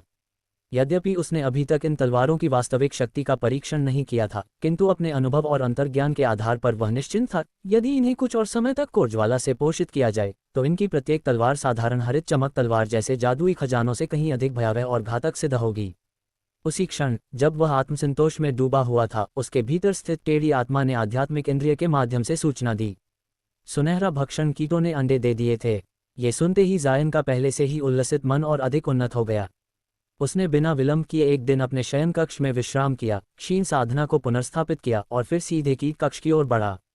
कीट कक्ष का दृश्य देखते ही वह क्षण भर के लिए स्थिर रह गया। पूरा विशाल कक्ष चमकदार, दूधिया सफेद सुनहरे भक्षण कीटों के अंडों से आच्छादित था। वे मंद प्रकाश उत्सर्जित कर रहे थे, मानो स्वयं में ही जीवन की धड़कन समेटे हों। बिना किसी संकोच के जायन ने पहले कक्ष के समान ही संरचना वाला दूसरा कीट कक्ष निर्मित किया। उसने वहां एक विशाल आत्मा नियंत्रण मंत्र समुच्चय स्थापित किया और उस पर प्रचुर मात्रा में रक्तसार टपकाया। इसके पश्चात उसने अधिकांश कीट अंडों को नए कक्ष में स्थानांतरित किया और विधिपूर्वक आत्मा नियंत्रण अनुष्ठान प्रारंभ किया। मूल कीट कक्ष में उसने केवल वे 1000 अंडे छोड़े जिनकी आभा सबसे अधिक प्रबल थी, भविष्य के लिए एक आरक्षित उच्चतम युद्ध बल। समस्त कार्य पूर्ण होने पर ही जायन को वास्तविक विश्राम का अनुभव हुआ। साधना पुनर्स्थापना के इस काल में उसने अपने कुछ पुराने निकटवर्ती कोर निर्माण संवर्धक मित्रों से भेंट करने का निश्चय किया। इसी बीच जब जायन अपने शांत सांसारिक जीवन में डूबा हुआ था, विखुरित तारा समुद्र में एक के बाद एक ऐसी घटनाएं घट रही थीं जिन्होंने समूचे क्षेत्र को हिलाकर रख दिया। सबसे प्रभावशाली घटना तब घटी जब शक संयुक्त महल तथा 8 अन्य प्रमुख शक्तियों में अधीनस्थों और शिष्यों ने अचानक विद्रोह कर दिया। मूल नेतृत्व को अपदस्थ कर अज्ञात व्यक्तियों को सत्ता सौंप दी गई। अन्यत्र कई छोटे मोटे संप्रदायों का संहार कर उनके खजाने लूट लिए गए। परंतु सबसे भयावह समाचार वह था, स्वर्गीय तारा ऋषियों के विषय में फैली अफवाह। कहा गया कि उन्हें साधना प्रतिक्रिया का सामना करना पड़ा है और वे पुनर्तः अपंग हो चुके हैं। स्वर्गीय तारा महल का मौन, न पुष्टि न खंडन, ने इस अफवाह को और भी भयावह बना दिया। यद्यपि कुछ समय पश्चात यह अराजकता मानो अचानक शांत हो गई, किंतु अनुभवी संवर्धकों को भली भांति ज्ञात था, ये केवल आंधी से पूर्व की शांति थी। इन सब चर्चाओं के दौरान जब जायन अपने कोर निर्माण पड़ोसियों से मिला, उसने उनके चेहरों पर चिंता स्पष्ट देखी। किंतु जायन स्वयं इससे पुनर्तः उदासीन था। उसने अपने लिए पहले ही मार्ग चुन लिया था, एकाकी भटकते संवर्धक का पथ। चाहे स्वर्गीय तारा महल गिरे या कोई अन्य शक्ति उदय हो, उससे उसका कोई सरोकार नहीं था। सावधानी, धैर्य और दूरी, यही उसका कवच था। अपनी योजनानुसार वह अगले कुछ वर्षों तक उड़न तलवारों को पोषित करेगा, शक्तिशाली मंत्र स्थापना औजारों को शुद्ध करेगा और तत्पश्चात समुद्र में उतरकर छठे ग्रेड राक्षस प्राणियों का शिकार करेगा। क्योंकि वह भली भांति जानता था, केवल छठे ग्रेड राक्षस कोर से निर्मित औषधियां ही कोर निर्माण संवर्धक को आगे बढ़ा सकती हैं। इसी शांत अनुशासित जीवन में डूबा हुआ जायन आगे बढ़ रहा था। जब तक कि एक दिन उसकी गुफा निवास के बाहर एक परिचित किंतु अप्रत्याशित आगंतुक ने दस्तक नहीं दी। जायन कुछ क्षणों तक जिनकिंग के हाथ में थमे उस सफ़ेद मोती को देखता रहा। मोती की सतह शांत थी, किंतु उसके भीतर छिपी आध्यात्मिक तरंगें किसी सुप्त राक्षस की भांति प्रतीत हो रही थीं, दबी हुई परंतु खतरनाक। उसके मन में एक ही विचार उभरा, प्राचीन संवर्धक अवशेष कभी साधारण नहीं होते। जिन भाई, जायन ने अंततः स्वर स्थिर रखते हुए कहा, यदि यह वास्तव में प्राचीन अवशेषों का नक्शा है तो वहां का प्रत्येक अवरोध, प्रत्येक मंत्र प्रतिबंध संभवतः प्राणघातक होगा। आपने मुझे बुलाने से पूर्व इस जोखिम पर विचार किया। जिनकिंग मुस्कुराया, किंतु उसकी आंखों में क्षणिक गंभीरता तैर गई। विचार किया है, और इसी कारण मैं केवल आपके पास आया हूँ। अन्य मंत्र विशेषज्ञों की योग्यता इस स्तर के अवरोध के लिए अपर्याप्त है। जायन ने मोती को धीरे से मुट्ठी में बंद किया। उसकी उंगलियों में ठंडी अनुभूति फैल गई, मानो वह किसी अत्यंत प्राचीन चेतना को स्पर्श कर रहा हो। दूसरा मोती किसके पास है? उसने सीधा प्रश्न किया। नाम है हुओ लाओगुई, जिनकिंग ने उत्तर दिया। कोर निर्माण मध्य अवस्था का संवर्धक, स्वभाव से लालची नहीं किंतु अत्यधिक सतर्क। वर्तमान में वह पूर्वी समुद्री धारा के समीप ठहरा है। ये सुनते ही जायन के मन में हल्की चेतावनी की घंटी बजी। अत्यधिक सतर्क संवर्धक इक्वल्स अनिश्चित सहयोगी। स्थान? जायन ने पूछा। जिनकिंग ने हाथ घुमाया। विखुरित तारा समुद्र की बाह्य परत में एक निर्जन शिला द्वीप। वहां प्राचीन काल में कोई संप्रदाय रहा होगा। अवशेष उसी के नीचे हैं। क्षण भर का मौन छा गया। केवल समुद्री पवन की मंद गूंज गुफा निवास के बाहर सुनाई दे रही थी। जायन ने मन ही मन गणना की। उसके पास 72 बांस बादल झुंड तलवारें थीं, किंतु वे अभी पूर्ण रूप से पोषित नहीं हुई थीं। सुनहरे भक्षण कीट नवजात अवस्था में थे, किंतु ऐसे अवसर बार बार नहीं आते। और उससे भी अधिक महत्वपूर्ण बात, प्राचीन अवशेषों में नासेंट आत्मा से संबंधित सूत्र होने की संभावना थी। ठीक है, जायन ने अंततः कहा, मैं साथ चलूंगा, किंतु 3 शर्तों पर। जिनकिंग की आंखें चमक उठीं। कृपया कहें। पहली, अवशेष में प्राप्त मंत्र समुच्चय संबंधी ज्ञान पर मेरा प्रथम अधिकार होगा। दूसरी, यदि किसी बिंदु पर स्थिति असंतुलित हो तो पीछे हटने का निर्णय मेरा होगा। तीसरी, यदि कोई विश्वासघात हुआ तो मैं दया नहीं दिखाऊंगा। उसका स्वर शांत था, परंतु उसमें छिपी ठंडक किसी भी कोर निर्माण संवर्धक की रीढ़ में सिहरन दौड़ा दे। जिनकिंग ने बिना हिचक सिर झुकाया। स्वीकृत। अवशेष की ओर प्रस्थान। 3 मास पश्चात विखुरित तारा समुद्र की सतह पर एक काली उड़न नौक मौन गति से आगे बढ़ रही थी। नौक के अग्रभाग पर जायन ध्यानस्थ बैठा था। उसके शरीर के भीतर 72 तलवारें कोर ज्वाला में धीमे धीमे कठोर हो रही थीं। प्रत्येक चक्र के साथ वे और अधिक स्थिर और अधिक खतरनाक बनती जा रही थीं। नौक के भीतर एक अन्य कोठरी में हुओ लाओगुई बैठा था, दुबला, गहरी आंखों वाला और हर क्षण चारों ओर की आध्यात्मिक तरंगों को परखता हुआ। ये स्थान, हुओ लाओगुई ने धीरे कहा, जब शिला द्वीप दृष्टिगोचर हुआ, ये साधारण नहीं है। समुद्र की धारा यहाँ विचलित हो रही है। जायन ने आंखें खोलीं। उसकी आध्यात्मिक इंद्रिय फैलते ही उसने अनुभव किया, द्वीप के नीचे कोई विशाल मंत्र समुच्चय सुप्त अवस्था में था। तीनों संवर्धक एक साथ उतरे। शिला द्वीप निर्जीव था, न कोई वनस्पति, न कोई पक्षी, केवल टूटे पत्थर और समय द्वारा मिटाए गए शिलालेख। जायन ने भूमि पर हाथ रखा। क्षण भर में उसकी आंखें तीक्ष्ण हो गईं। यहाँ रक्त बलि आधारित प्राचीन अवरोध है। जिनकिंग ने गहरी सांस ली। तो अफवाह सही थी। हुओ लाओगुई ने अवचेतन रूप से एक कदम पीछे खींच लिया। जायन खड़ा हुआ। उसकी दृष्टि समुद्र की ओर गई, जहां दूर क्षितिज पर बादल अस्वाभाविक रूप से घूम रहे थे। ध्यान रखो, उसने धीमे स्वर में कहा, हम केवल अवशेष नहीं खोल रहे। उसकी आंखों में ठंडी चमक उभरी। हम शायद उस तूफान का द्वार खोल रहे हैं जो पूरे विखुरित तारा समुद्र को निगल सकता है। तीनों संवर्धक शिला द्वीप के मध्य भाग में स्थिर खड़े थे। चारों ओर फैली निस्तब्धता इतनी गहरी थी कि समुद्र की लहरों की गूंज भी यहाँ पहुँचते पहुँचते दम तोड़ देती थी। हवा में एक अजीब सी गंध थी, न सड़ी हुई, न ताज़ी, मानो समय स्वयं यहाँ ठहर गया हो। जायन ने भूमि पर दृष्टि जमाए रखी। उसकी आध्यात्मिक इंद्रिय धरती के भीतर कई परतों को भेदती चली गई। क्षण भर में ही उसका हृदय हल्का सा सिहर उठा। यह अवशेष जीवित था। दोनों सावधान रहो, जायन ने धीमे किंतु स्पष्ट स्वर में कहा। यहाँ का मंत्र समुच्चय निष्क्रिय नहीं है, ये केवल प्रतीक्षा कर रहा है। हुओ लाओगुई ने सूखी हंसी हंसी। प्राचीन अवशेष बिना दांत के कभी नहीं होते, जयान दाओयूं। परंतु जब तक दांत दिखाई न दे तब तक डरने का क्या लाभ। जायन ने उसकी ओर देखा, किंतु कुछ नहीं कहा। उसने केवल अपने भीतर 72 बांस बादल झुंड तलवारों की गति को थोड़ा तेज कर दिया। यदि कुछ भी असामान्य हुआ वह तुरंत प्रतिक्रिया देगा। अवशेष का द्वार। जिनकिंग ने दोनों मोतियों को एक साथ निकाला। जैसे ही वे पास लाए गए, दोनों मोतियों ने एक साथ तेज श्वेत प्रकाश उत्सर्जित किया। भूमि कांप उठी। शिला द्वीप के मध्य में एक गोलाकार क्षेत्र उभरा, मानो किसी अदृश्य हाथ ने पत्थर को पिघला दिया हो। धीरे धीरे वहां एक प्राचीन पत्थर द्वार प्रकट हुआ। उसकी सतह पर जटिल प्रतीक उकेरे गए थे जो वर्तमान युग की किसी भी लिपि से मेल नहीं खाते थे। जायन की आंखें चमक उठीं। तीसरे युग की लिपि, और वह भी पूर्ण रूप में। उसके स्वर में पहली बार वास्तविक उत्तेजना झलकी। द्वार के मध्य में एक गहरा गड्ढा था जिससे मंद लाल प्रकाश रिस रहा था। रक्त बलि द्वार, जायन ने गंभीरता से कहा। यह साधारण आध्यात्मिक शक्ति से नहीं खुलेगा। जिनकिंग ने चुपचाप एक छोटी शीशी निकाली। मैं इसके लिए तैयार था। शीशी में गाढ़ा लाल द्रव था, उच्च ग्रेड राक्षस रक्त। जैसे ही रक्त द्वार के गड्ढे में टपका, पूरा द्वार दहाड़ उठा। प्रतीक एक एक कर चमकने लगे और भारी पत्थर द्वार धीरे धीरे खुल गया। उसके भीतर से आई हवा ने तीनों के वस्त्र फड़फड़ा दिए।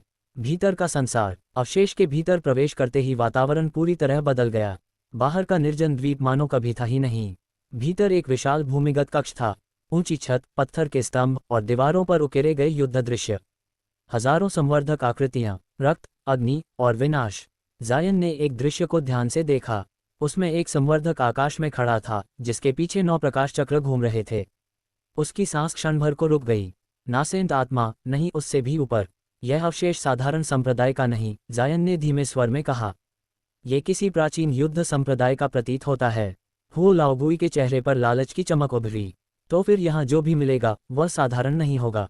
जिनकिंग ने उसकी ओर तीक्ष्ण दृष्टि डाली। लालच को बांध कर रखो, यहाँ हर दीवार हमें देख रही है। जैसे ही वे आगे बढ़े, भूमि पर उकेरे गए मंत्र चिन्ह सक्रिय होने लगे। कक्ष के मध्य में एक विशाल पत्थर वेदी थी। उस पर सूखे रक्त के निशान आज भी स्पष्ट थे।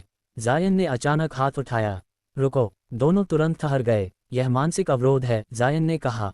जो आगे बढ़ेगा उसके भीतर की सबसे गहरी इच्छा को छुएगा। हु लाओगुई का चेहरा क्षण भर के लिए कठोर हो गया। उसकी आंखों में अनजाने में ही एक लाल चमक दौड़ गई।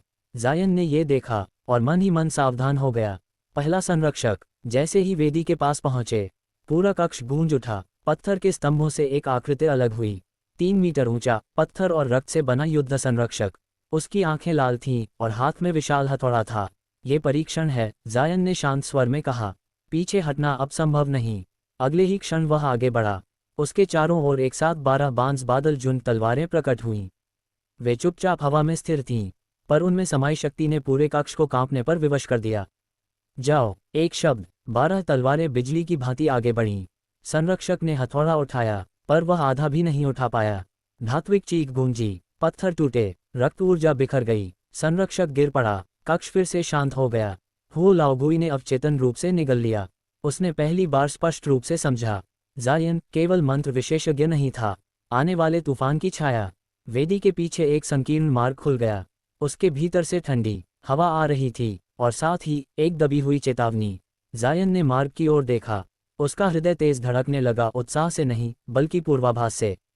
यहाँ आगे या तो उसकी साधना नई ऊंचाई छुएगी या उसका अंत होगा। और उसके पीछे हु लाओगुई की आंखों में कुछ ऐसा था जो विश्वास नहीं, गणना थी। वेदी के पीछे खुला हुआ वह संकीर्ण मार्ग ऐसा प्रतीत हो रहा था मानो किसी प्राचीन दैत्य का गला हो जो सहस्रों वर्षों से मौन पड़ा यात्रियों की प्रतीक्षा कर रहा हो। और उसके भीतर से निकलती ठंडी सीली हवा में न केवल नमी थी बल्कि एक ऐसा दबाव भी समाया हुआ था जो सीधे संवर्धक की चेतना को स्पर्श करता था। जायन कुछ क्षण तक वहीं स्थिर खड़ा रहा। उसकी दृष्टि उस अंधकार में गहराई तक उतरती चली गई और उसके भीतर वर्षों के अनुभव से उपजा स्वाभाविक सतर्क भाव धीरे धीरे जागृत होने लगा, क्योंकि वह स्पष्ट रूप से अनुभव कर सकता था कि इस मार्ग के आगे केवल जादुई अवरोध या संरक्षक ही नहीं, बल्कि वह व्यवस्था छिपी है जिसे प्राचीन संवर्धकों ने जानबूझकर इस प्रकार रचा था कि केवल वही आगे बढ़ सके जो अपने मन, लालच और भय तीनों पर समान अधिकार रखता हो। यह मार्ग केवल शरीर की नहीं बल्कि मन की परीक्षा लेता है, जायन ने अंततः गंभीर स्वर में कहा, और उसके शब्द गुफा की दीवारों से टकराकर ऐसे गूंज उठे मानो स्वयं अवशेष उसकी बातों को स्वीकार कर रहा हो। जिनकिंग ने चुपचाप सिर हिलाया, किंतु उसके हाव भाव से स्पष्ट था कि वह भी भीतर ही भीतर उस अदृश्य दबाव को महसूस कर रहा था। जबकि दूसरी ओर हु लाओगुई के चेहरे पर फैलती सूक्ष्म बेचैनी अब छिपी नहीं रह गई थी, क्योंकि उसकी आंखें बार बार अंधेरे मार्ग और जायन की पीठ के बीच घूम रही थीं, मानो वह अपने मन में किसी और ही गणना में डूबा हुआ हो।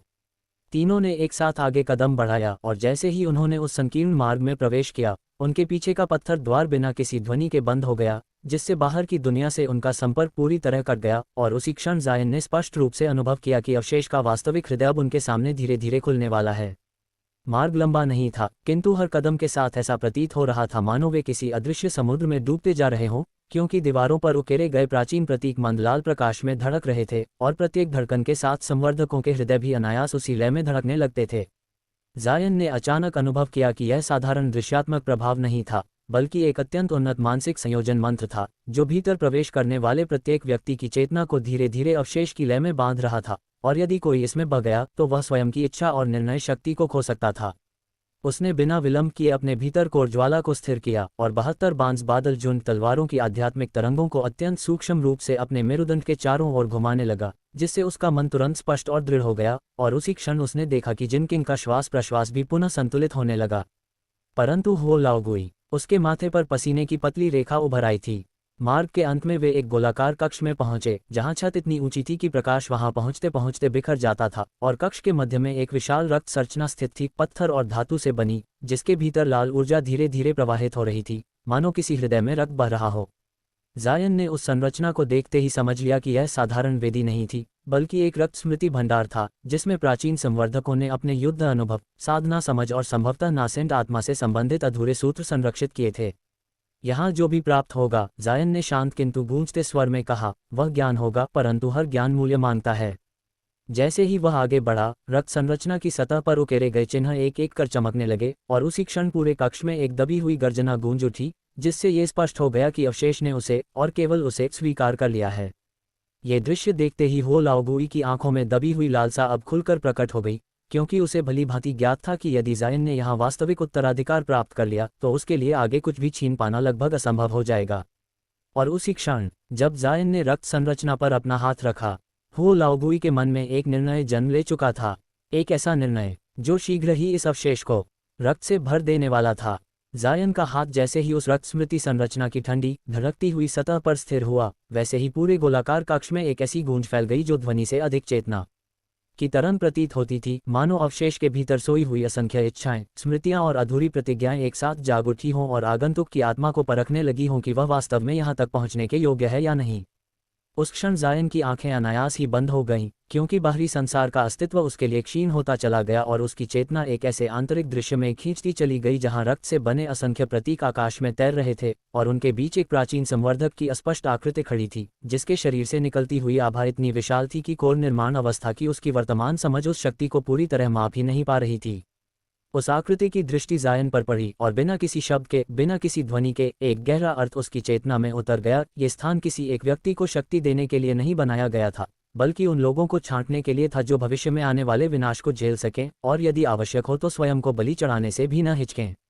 इसी बीच बाहरी कक्ष में जिनकिंग स्थिर खड़ा था, उसकी आंखें जायन की ओर जमी हुई थीं, और उसके भीतर एक अजीब सी दुविधा जन्म ले रही थी, क्योंकि वह स्पष्ट रूप से देख सकता था कि अवशेष की प्रतिक्रिया केवल जायन के साथ हो रही थी, और ये तथ्य उसके मन में हल्की सी ईर्ष्या के साथ साथ राहत भी जगा रहा था। ईर्ष्या इसलिए कि वह स्वयं उस उत्तराधिकार का पात्र नहीं बना, और राहत इसलिए कि यदि यह शक्ति किसी अविश्वसनीय व्यक्ति के हाथ लगती तो परिणाम कहीं अधिक भयावह हो सकते थे।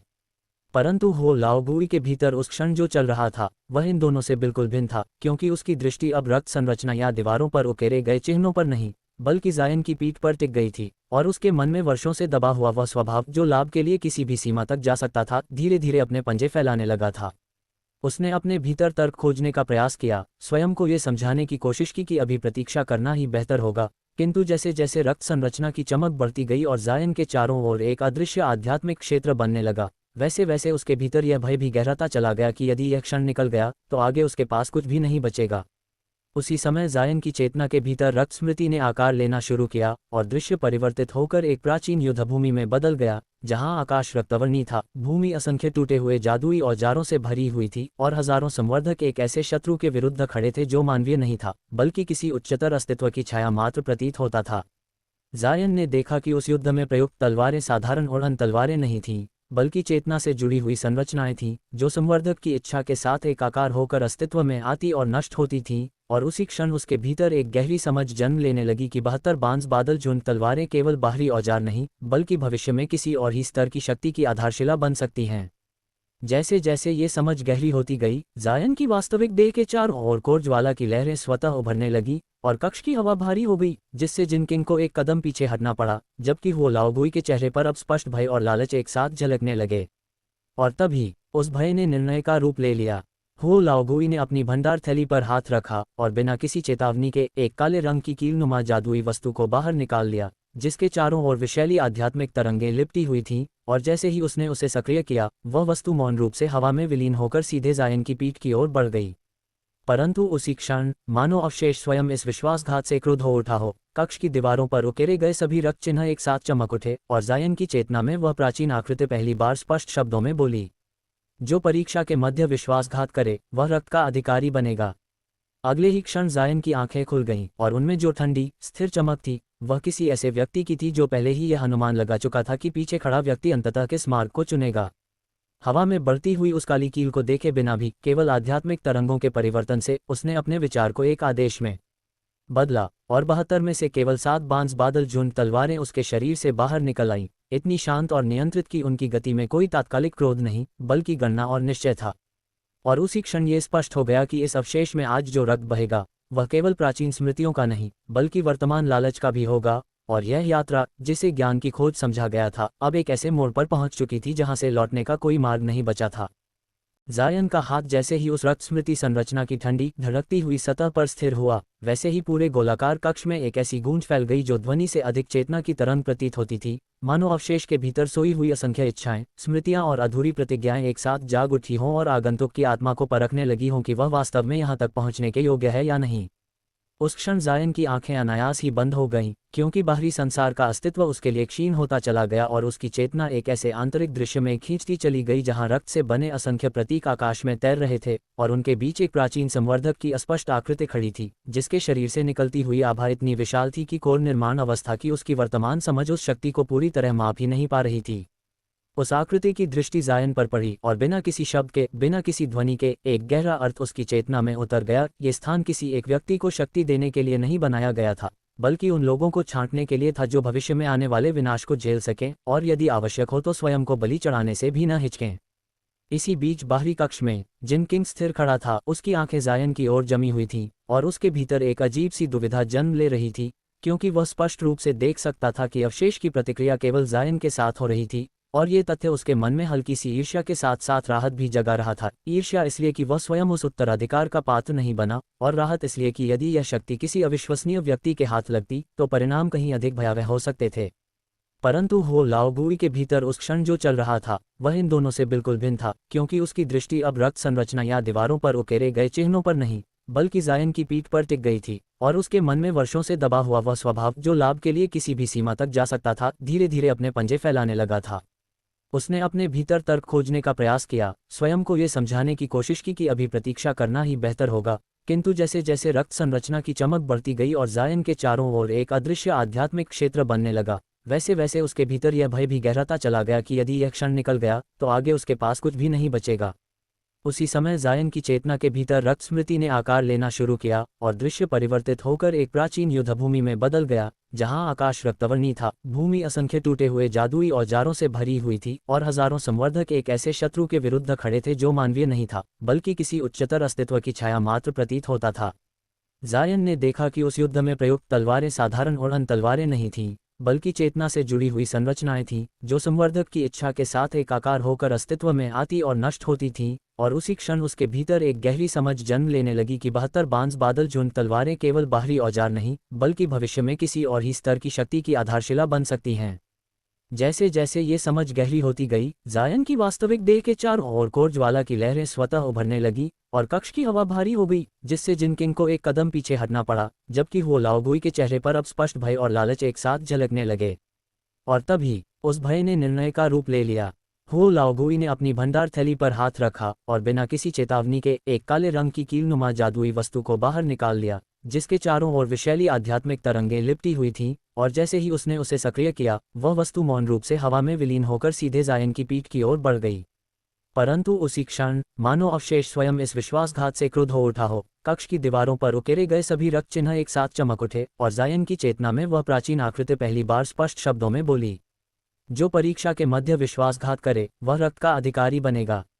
अगले ही क्षण जायन की आंखें खुल गईं और उनमें जो ठंडी स्थिर चमक थी वह किसी ऐसे व्यक्ति की थी जो पहले ही यह अनुमान लगा चुका था कि पीछे खड़ा व्यक्ति अंततः किस मार्ग को चुनेगा। हवा में बढ़ती हुई उस काली कील को देखे बिना भी केवल आध्यात्मिक तरंगों के परिवर्तन से उसने अपने विचार को एक आदेश में बदला, और 72 में से केवल 7 बांस बादल चूंड तलवारें उसके शरीर से बाहर निकल आईं, इतनी शांत और नियंत्रित कि उनकी गति में कोई तात्कालिक क्रोध नहीं, बल्कि गणना और निश्चय था। और उसी क्षण ये स्पष्ट हो गया कि इस अवशेष में आज जो रक्त बहेगा वह केवल प्राचीन स्मृतियों का नहीं, बल्कि वर्तमान लालच का भी होगा, और यह यात्रा, जिसे ज्ञान की खोज समझा गया था, अब एक ऐसे मोड़ पर पहुंच चुकी थी जहां से लौटने का कोई मार्ग नहीं बचा था। इस बारे में क्या विचार है? यदि भ्राता जायान और साध्वी शिवानी देवी इस रक्षा व्यूह को भेद देते हैं तो उन्हें सबसे पहले चुनने का अधिकार होगा। शेष वस्तुओं का वितरण हम बाद में कर लेंगे। हरि यादव के चेहरे पर हल्की सी संकोच की रेखा उभरी और उन्होंने शीघ्रता से जायान का नाम लेकर अभी के लिए औपचारिकता निभा दी। सूखे और दुबले पतले साधक ज्ञानेश्वर एक और खड़े होकर मौन रहे। वे जायान के लिए अब भी कुछ हद तक एक रहस्य बने हुए थे। साधक हरि, क्या यह उचित नहीं होगा कि पहले हम भ्राता जायान और साध्वी शिवानी को इस व्यूह के पास ले चलें और देखें कि क्या ये व्यूह वास्तव में भेदा जा सकता है या नहीं, और वितरण की बात बाद में करें। यदि वे इस व्यूह को नहीं तोड़ पाए तो अभी यह चर्चा करना व्यर्थ होगा। जितेंद्र किशन ने हल्की मुस्कान के साथ प्रस्ताव रखा। हरि यादव ने अपना सिर थपथपाया और तुरंत सहमति जताई, बिल्कुल सही। ये व्यूह मंत्र अत्यंत विचित्र है। साधक जितेंद्र और मैंने पूरे एक दिन तक इस पर निरंतर प्रहार किए। परिणामस्वरूप हमने केवल अपनी मायावी शक्ति व्यर्थ गंवाए और ऐसे आक्रमण किए जो इस व्यूह मंत्र को लेशमात्र भी क्षति नहीं पहुंचा सके। अन्य साधक सहमत हो गए और उत्सुक प्रत्याशा के साथ उनके पीछे चल दिए। वे सभी रेत के पर्वत के पीछे की ओर उड़ते हुए गए और एक साधारण सी उथली ढलान के निकट रुक गए। कृपया देखिए, पीले कुहासे से ढका हुआ वह क्षेत्र वही है जहां यह मंत्र व्यूह स्थित है। हरि यादव ने गंभीर भाव से मध्य हवा में रहते हुए ढलान के एक क्षेत्र की ओर इशारा किया। अन्य साधकों को इशारे की आवश्यकता नहीं थी, क्योंकि वहां एक विशाल और घना पीला कुहासा था जो किसी विशालकाय पशु के समान शांति से प्रतीक्षा में बैठा हुआ प्रतीत हो रहा था। यह उन्हें एक अबोधगम्य विचित्र अनुभूति दे रहा था। आहा, ऐसा प्रतीत होता है कि ये द्विगुण पृथ्वी वायु व्यूह मंत्र है। कितना रोचक! व्यूह मंत्र की भव्यता देखते ही शिवानी देवी की आंखें तुरंत उत्साह से चमक उठीं। जायान उनकी बात सुनकर सचेत हुए और उन्हें देखा, फिर अपना ध्यान व्यूह मंत्र की ओर मोड़ दिया। कुछ समय पश्चात उनकी अभिव्यक्ति गंभीर हो गई। ये व्यूह मंत्र वास्तव में एक वायु पृथ्वी द्विगुण व्यूह मंत्र था, जैसा कि उस महिला ने कहा था। अपने वर्तमान स्तर पर जायान के लिए इसे तोड़ना अत्यंत कठिन सिद्ध होता। उसी क्षण शिवानी देवी धीरे धीरे व्यूह मंत्र के किनारे उतरी और उत्साहपूर्वक एक विचित्र जादुई औजार निकाला। उन्होंने चक्र के आकार के उस जादुई औजार को सहलाया और फिर उसे पीले कुहासे की ओर इशारा करते हुए एक हरी किरण छोड़ी। वह किरण तब बिना कोई निशान छोड़े व्यूह में गायब हो गई। शिवानी देवी ने भौहें सिकुड़ी जब उन्होंने एक अग्नि में स्फटिक गोला निकाला और उसे अपने हाथ से कई बार रगड़ने के पश्चात उसे भी पीले कुहासे में भेज दिया। परंतु लाल प्रकाश से कई बार चमकने के बाद वह स्फटिक गोला भी घने पीले कुहासे में समा गया। इस बिंदु पर महिला साधक का रंग हल्का लाल हो गया, अनायास ही चिंता की अभिव्यक्ति प्रकट करते हुए। उन्होंने अन्य 8 भिन्न जादुई औजारों से व्यूह मंत्र की परीक्षा जारी रखी, परंतु एक पीले तांबे के दर्पण को छोड़कर जो कुहासे के एक क्षेत्र में प्रकाश डालने में सक्षम था, अन्य किसी भी जादुई औजार का कोई प्रभाव नहीं हुआ। ये देखकर शेष दल के सदस्यों ने एक दूसरे को देखा और सहायता नहीं कर सके, किंतु ढलान पर उड़ते हुए उतर आए, महिला के निकट पहुंचते हुए। कुछ और क्षण निरीक्षण के पश्चात जायान ने देखा कि महिला और अधिक जादुई औजार भेजना चाहती थी और भीतर ही भीतर एक दीर्घ श्वास लिया। उन्होंने कोमलता से पूछा, साध्वी शिवानी, क्या आप मुझे एक प्रयास करने देंगी? यदि साधक जायान के पास कोई युक्तियां हैं तो उन्हें प्रयोग करने में संकोच न करें। ये युवती आपको नहीं रोकेगी। उनके स्वर से स्पष्ट था कि साध्वी शिवानी निराश हो चुकी थीं। जायान को थोड़ी खींच हुई, परंतु उन्होंने शांत रूप बनाए रखा। उन्हें कोई ध्यान दिए बिना उन्होंने अपनी भंडारण थैली को थपथपाया और विभिन्न रंगों की दर्जन भर से अधिक छोटी पताकाएं निकालीं। वे तब जायान को घेरकर उनके चारों ओर धीरे धीरे घूमने लगीं। व्यूह पताकाएं। छोटी पताकाओं को प्रकट होते देख जितेंद्र किशन ने चतुराई से उन वस्तुओं का नाम पुकारा। अन्य लोग आश्चर्य से देखते रहे, यह नहीं जानते कि जायान इन पताकाओं का व्यूह के साथ क्या करने का इरादा रखते हैं। जायान ने उनकी चकित अभिव्यक्तियों पर कोई ध्यान नहीं दिया और केवल व्यूह पताकाओं की ओर इशारा किया। व्यूह पताकाएं तब तेज प्रकाश की लकीरों में पीले कुहासे के ऊपर उड़ गईं। व्यवस्थित प्रतिरूप के अनुसार वे कुहासे के ऊपर एक आकृति में तैरने लगी जो स्पष्ट रूप से सप्तर्षि मंडल के समान थी। सप्तर्षि स्वर्ग पृथ्वी व्यूह। शिवानी देवी ने पताकाओं की व्यवस्था से व्यूह को पहचान लिया और हल्का आश्चर्य प्रकट किया। उनके बोलने के तुरंत बाद व्यूह पताकाएं एक श्रृंखला में निम्न दीर्घ गुंजन छोड़ने लगीं। फिर उन्होंने प्रत्येक ने एक किरण छोड़ी जो एक साथ मिलकर एक संकेंद्रित मोटे स्तंभ के रूप में पीले कुहासे की ओर गईं। शीघ्र ही ये पूरी तरह लुप्त हो गया। ये देखकर अन्य लोगों ने अपनी दृष्टि पीले कुहासे की ओर मोड़ी, परंतु देखा कि उसमें लेशमात्र भी अनियमितता नहीं थी। भ्राता जायान, ये जितेंद्र किशन सहायता नहीं कर सके किंतु अपनी कुछ शंकाओं के बारे में पूछना चाहते थे, परंतु एक अचानक घटना ने उन्हें रोक दिया। मूल रूप से स्थिर अप्रभावित कुहासा अचानक एक दबी हुई आवाज छोड़ने लगा, मानो भीतर पानी उबल रहा हो। कुहासा उबलने लगा जैसे उसके भीतर कोई बार नाग उसे पलट रहा हो। ऐसा प्रतीत हो रहा था मानो कुहासा अचानक जीवित हो गया हो। उसी क्षण जायान की आंखें चमकदार थीं और उन्होंने तैरती हुई पताका व्यूह की ओर कई जादुई मुद्राएं छोड़ीं। शीघ्र ही व्यूह पताकाएं एक निरंतर संकेंद्रित बहुरंगी प्रकाश की किरण छोड़ने लगीं। कुछ समय पश्चात एक और आश्चर्यजनक दृश्य घटित हुआ। लहराता पीला कुहासा लयबद्ध उतार चढ़ाव में ऊपर नीचे होने लगा और अनगिनत उभार बनाने लगे जो भाप के पाँव के आकार के थे।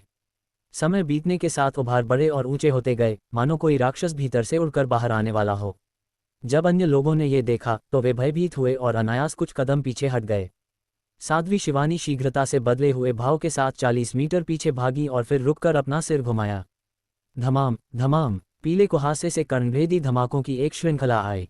साधकों ने पहले ही अपनी सुरक्षा तैयार कर ली थी। वे सभी शीघ्रता से अपनी रक्षा तैयार करके दृढ़ता से खड़े हो गए, देखते हुए कि कुहासा भारी रूप से हिल रहा था, मानो उसे प्रचंड तूफानी हवाओं से उड़ाया जा रहा हो। केवल शिवानी देवी प्रत्याशा में देख रही थीं, जबकि अन्य सभी भयभीत थे। अत्यंत घने कुहासे ने अंततः कुछ भी बाहर नहीं निकाला। ये केवल बादलों की तरह अलग हो गया और गायब हो गया, व्यूह में निहित सभी कुछ प्रकट करते हुए।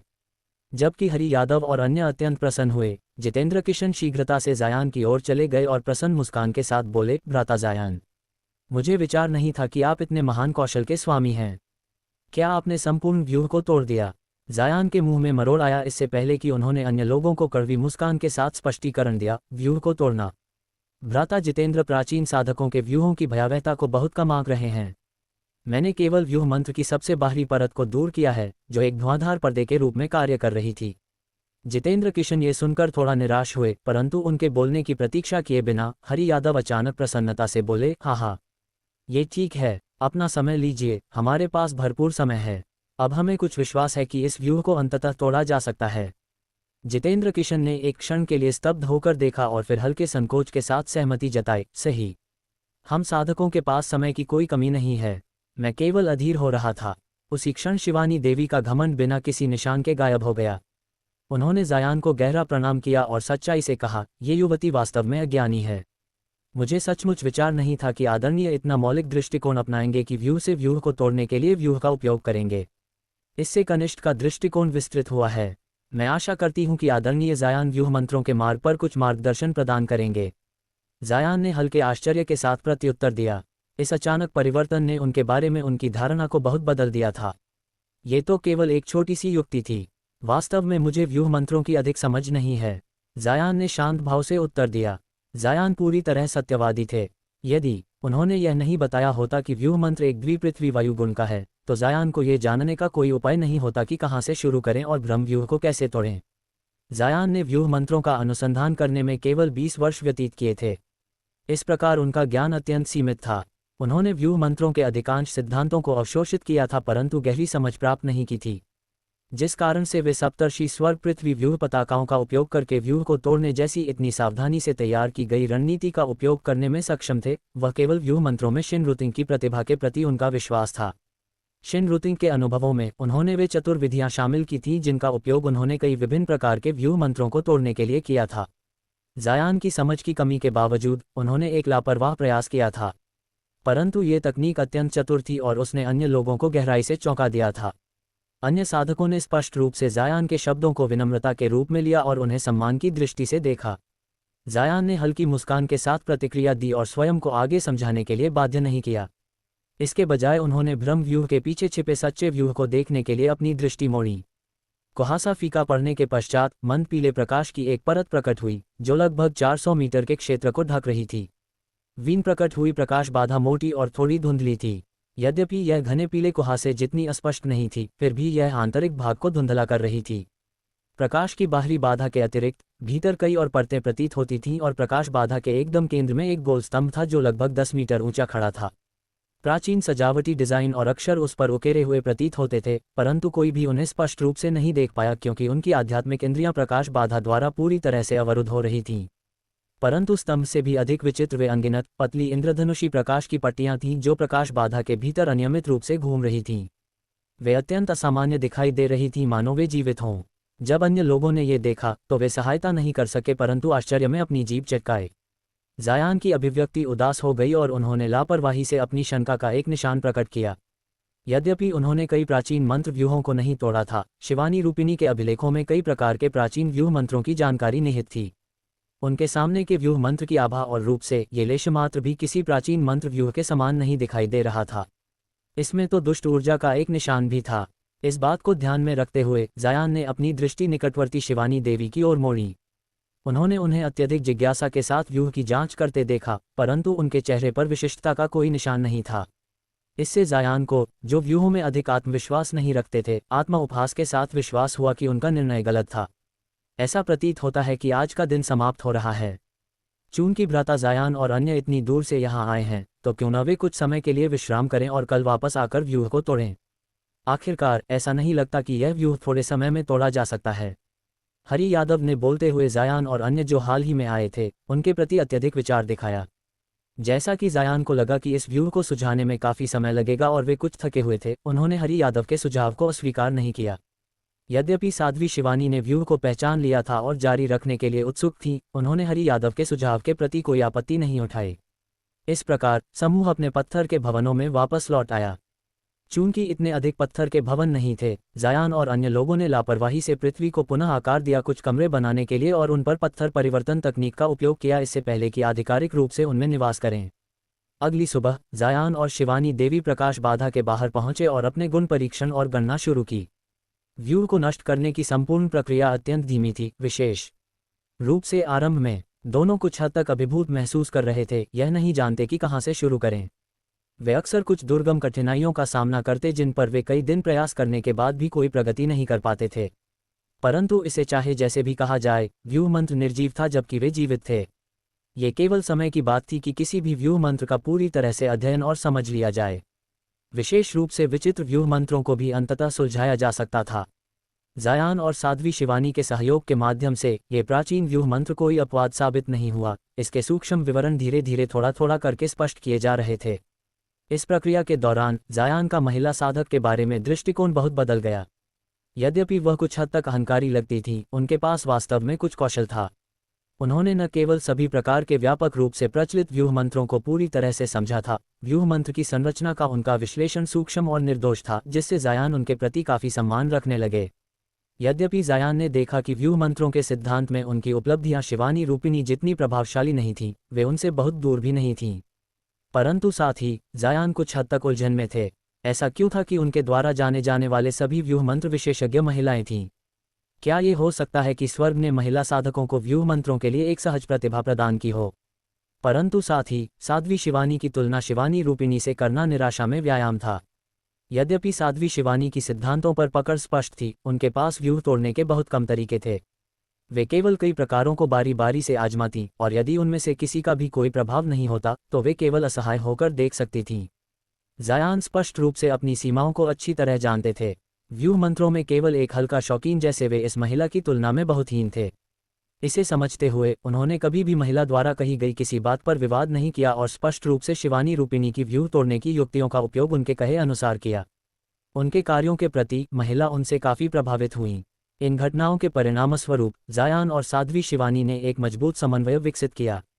महिला साधक द्वारा मंत्र व्यूह के कमजोर बिंदुओं का विश्लेषण करने के पश्चात जायान फिर इसे तोड़ने का एक तरीका सोचते। न केवल व्यूह को सुझाने की उनकी गति में पर्याप्त वृद्धि हुई, उन्होंने एक दूसरे से जो कमी थी उसके बारे में बहुत कुछ सीखा, दोनों की संतुष्टि के लिए। जहां तक जितेंद्र किशन और अन्य लोगों का सवाल था, वे अभी के लिए योगदान देने में असमर्थ थे और आज्ञाकारी रूप से पत्थर के भवनों में ध्यान लगाते रहे, शांति से दोनों द्वारा व्यूह तोड़ने की प्रतीक्षा करते रहे। 3 महीने पश्चात जायान और शिवानी देवी ने अन्य लोगों को ढलान पर बुलाया। अपने अंतिम कुछ दिनों की मेहनत में उन्होंने महान व्यूह को तोड़ने में लगभग सफलता प्राप्त कर ली थी। अब केवल अंतिम प्रतिबंध शेष था। एक बार यह चला गया तो केंद्र में विचित्र पत्थर का स्तंभ पूरी तरह से प्रकट हो जाएगा। प्रकाश बाधा का रूप अब उस समय से बहुत अलग था जब उन्होंने शुरुआत की थी। न केवल यह अपने मूल आकार के आधे से कम सिकुड़ गई थी, इसका मूल मन पीला रंग अग्नि में लाल रंग में बदल गया था। इसके निकट जाने के बाद कोई भी एक झुलसाने वाली गर्मी का उत्सर्जन महसूस कर सकता था। परंतु जो और अधिक उलझन भरा था वह ये कि प्रकाश बाधा के भीतर इंद्रधनुषी प्रकाश की अनगिनत पट्टियां अब पंखों वाले अग्नि सर्पों में बदल गई थीं। वे प्रकाश बाधा के भीतर के क्षेत्र में अंतहीन रूप से घूम रहे थे और निरंतर पतली लपटें उगल रहे थे। ये किस प्रकार के राक्षस हैं? जब जितेंद्र किशन ने उन्हें देखा तो वे आश्चर्य में पूछे बिना नहीं रह सके। अन्य लोग भी आश्चर्य से देखते रहे। अग्नि गुण वाले पंखों वाले दानव आत्मा राक्षस, ये शायद ही कभी देखे जाते हैं और केवल अत्यंत विशिष्ट क्षेत्रों में प्रकट होते हैं। इनका जीवन काल अत्यंत छोटा होता है, केवल कुछ घंटों तक रहता है, इससे पहले कि फीके पड़ जाएं। परंतु उनकी सहज दानव लपटें एक कोर निर्माण साधक की केंद्र लौ से कम शक्तिशाली नहीं हैं और उनके पसंदीदा भोजन नश्वरों की आत्माएं और साधकों की प्राथमिक आत्माएं हैं। वे निपटने के लिए अत्यंत कठिन होंगे। अंतिम प्रतिबंध ने स्पष्ट रूप से क्षेत्र को त्रियान क्षेत्र में परिवर्तित कर दिया है, जो अग्नि आत्माओं को निरंतर उत्पन्न होने की अनुमति देता है। यदि कोई साधक ये जाने बिना बलपूर्वक प्रतिबंध को तोड़ता है तो वे निश्चित रूप से पंखों वाले राक्षसों का शिकार बन जाएंगे। शिवानी देवी ने गर्व से समझाया। आखिरकार बहुत कम लोग पंखों वाले राक्षसों के बारे में जानते थे, परंतु वे तुरंत उन्हें पहचानने में सक्षम थीं। पंखों वाले राक्षस। जब जितेंद्र किशन और अन्य लोगों ने सुना कि राक्षस उनकी प्राथमिक आत्माओं को निगलने में सक्षम हैं, तो उनकी अभिव्यक्तियां सहायता नहीं कर सकी परंतु बदल गईं। चूंकि आपने हमें ये बताया है तो आप दोनों के पास तोड़ने की एक विधि अवश्य होगी। कृपया हमें निर्देश देने में संकोच न करें। अल्पभाषी साधक ज्ञानेश्वर ने अचानक बोला। ये सुनकर अन्य लोग हल्के आश्चर्यचकित हुए और अपनी दृष्टि शिवानी देवी और जायान की ओर मोड़ी। जायान ने हल्की मुस्कान दी परंतु मौन रहे।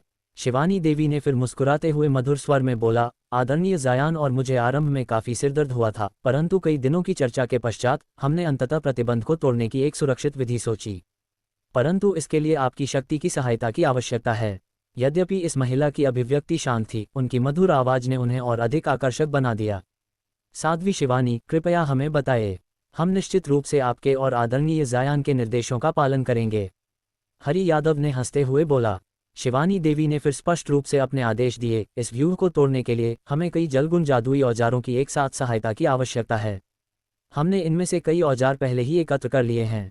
हमें केवल आप सभी की आवश्यकता है कि आप इन जादुई औजारों को पकड़ें और जहां हम कहें वहां खड़े हों। एक बार जब आदरणीय जायान व्यूह को तोड़ देंगे तो आप साधक अपने जादुई औजारों का उपयोग उन पंखों वाले राक्षसों को समाप्त करने के लिए करेंगे जो भाग निकलते हैं।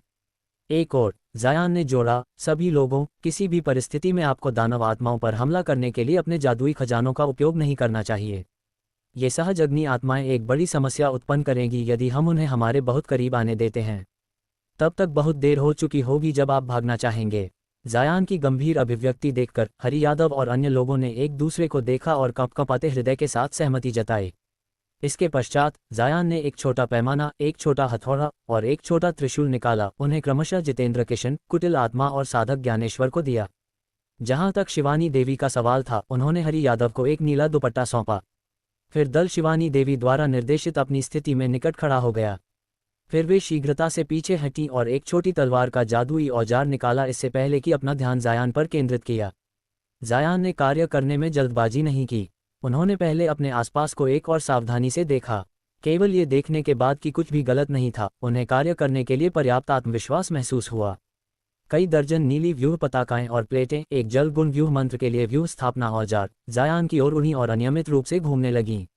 जायान ने फिर शब्दहीन रूप से अपनी उंगलियों को स्थानांतरित किया, निरंतर ध्वनियां छोड़ते हुए। व्यूह पताकाओं और प्लेटों ने लाल प्रकाश बाधा को घेर कर प्रतिक्रिया दी और धीरे धीरे एक व्यूह में गिरने लगीं। व्यूह पताकाओं ने सीधे स्वयं को पृथ्वी में कई इंच गहराई तक डाला और व्यूह प्लेटें जमीन से कुछ इंच ऊपर स्थिर रूप से तैरने लगीं, एक दृढ़ रूप के साथ एक व्यूह मंत्र बनाते हुए।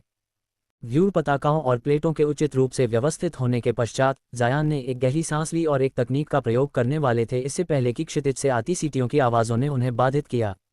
एक नीली दीप्ति क्षितिज से चमकी और उसके बाद एक बार नाग के समान एक नीली रेखा समुद्र के पार तेजी से उड़ती हुई आई। पलक झपकते ही यह उनके ऊपर पहुंच गई।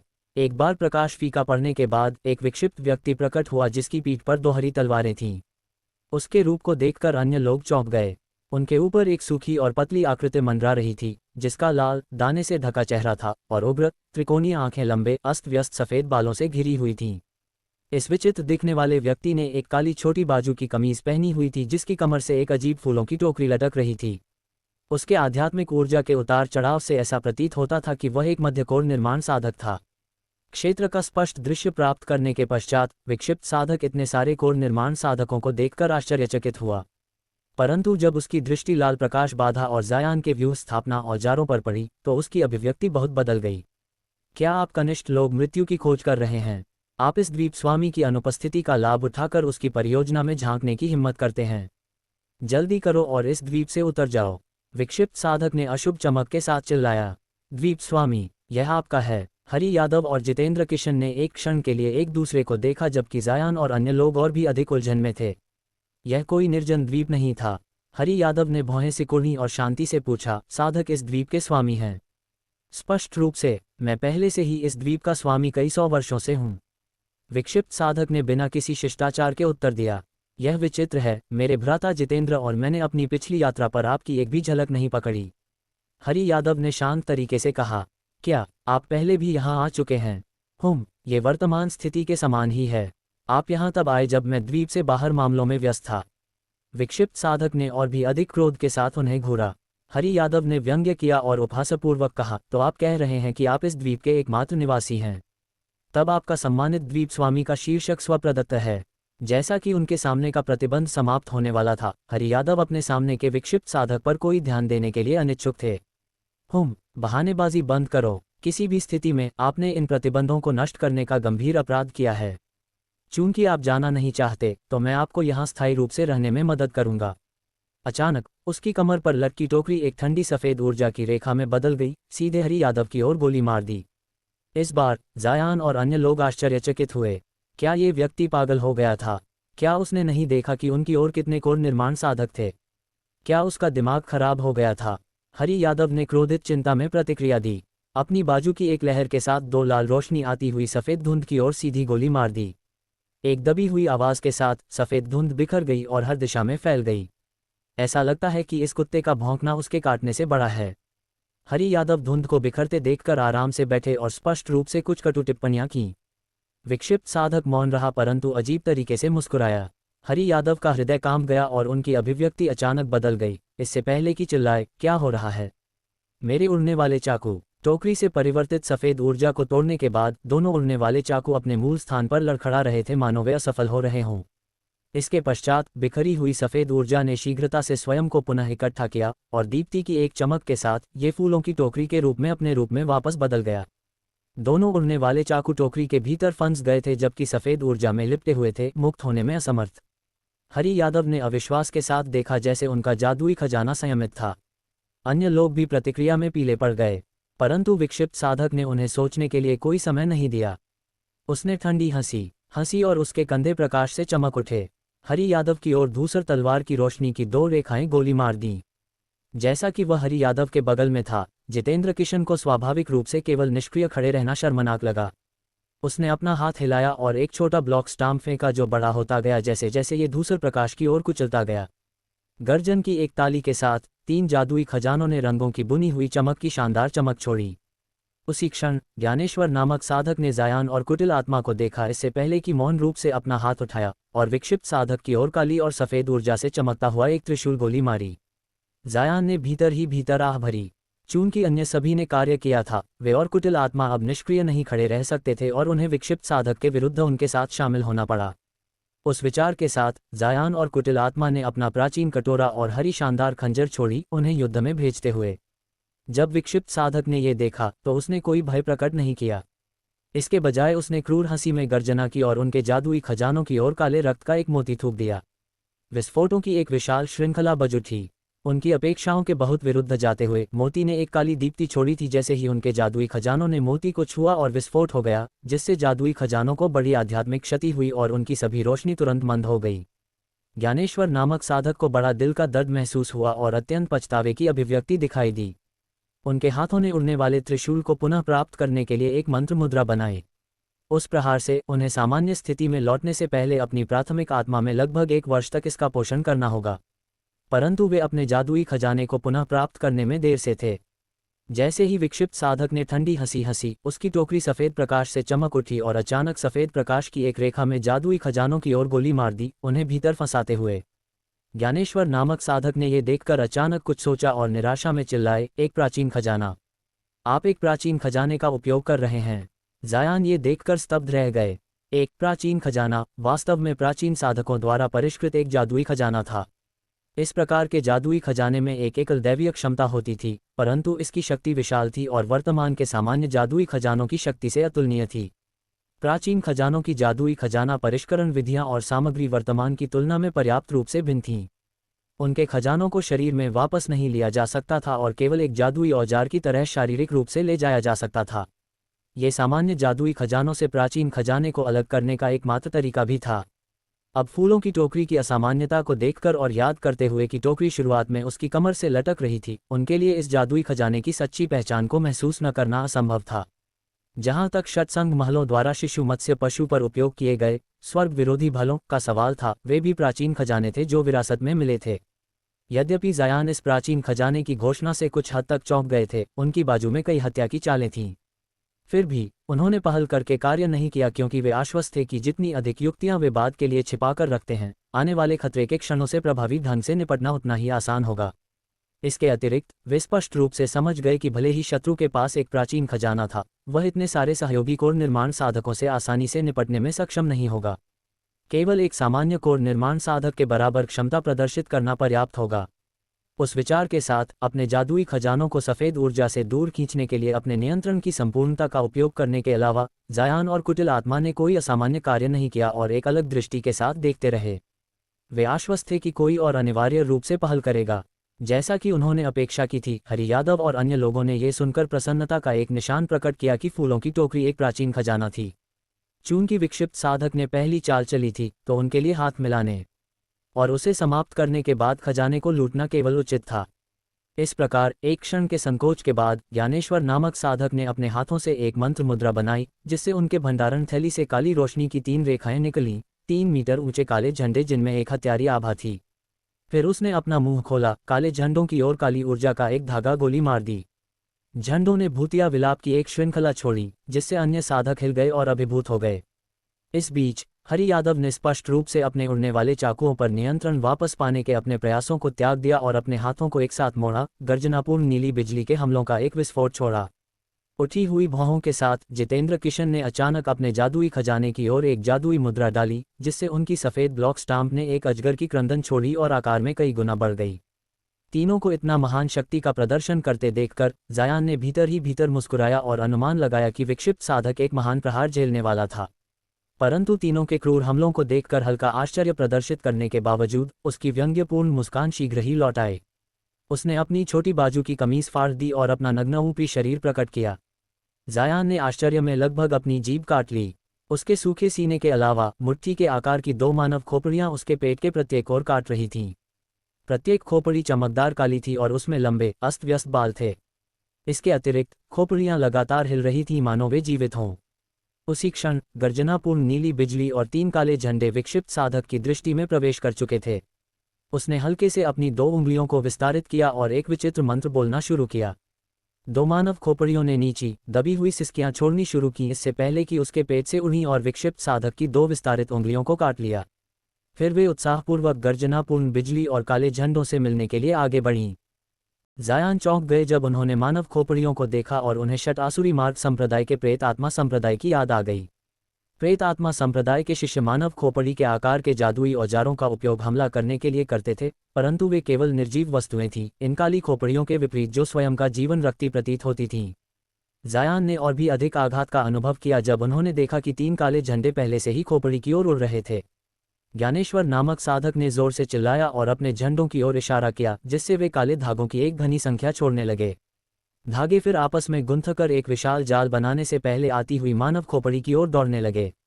धागे अत्यंत सूक्ष्म और चमकदार थे।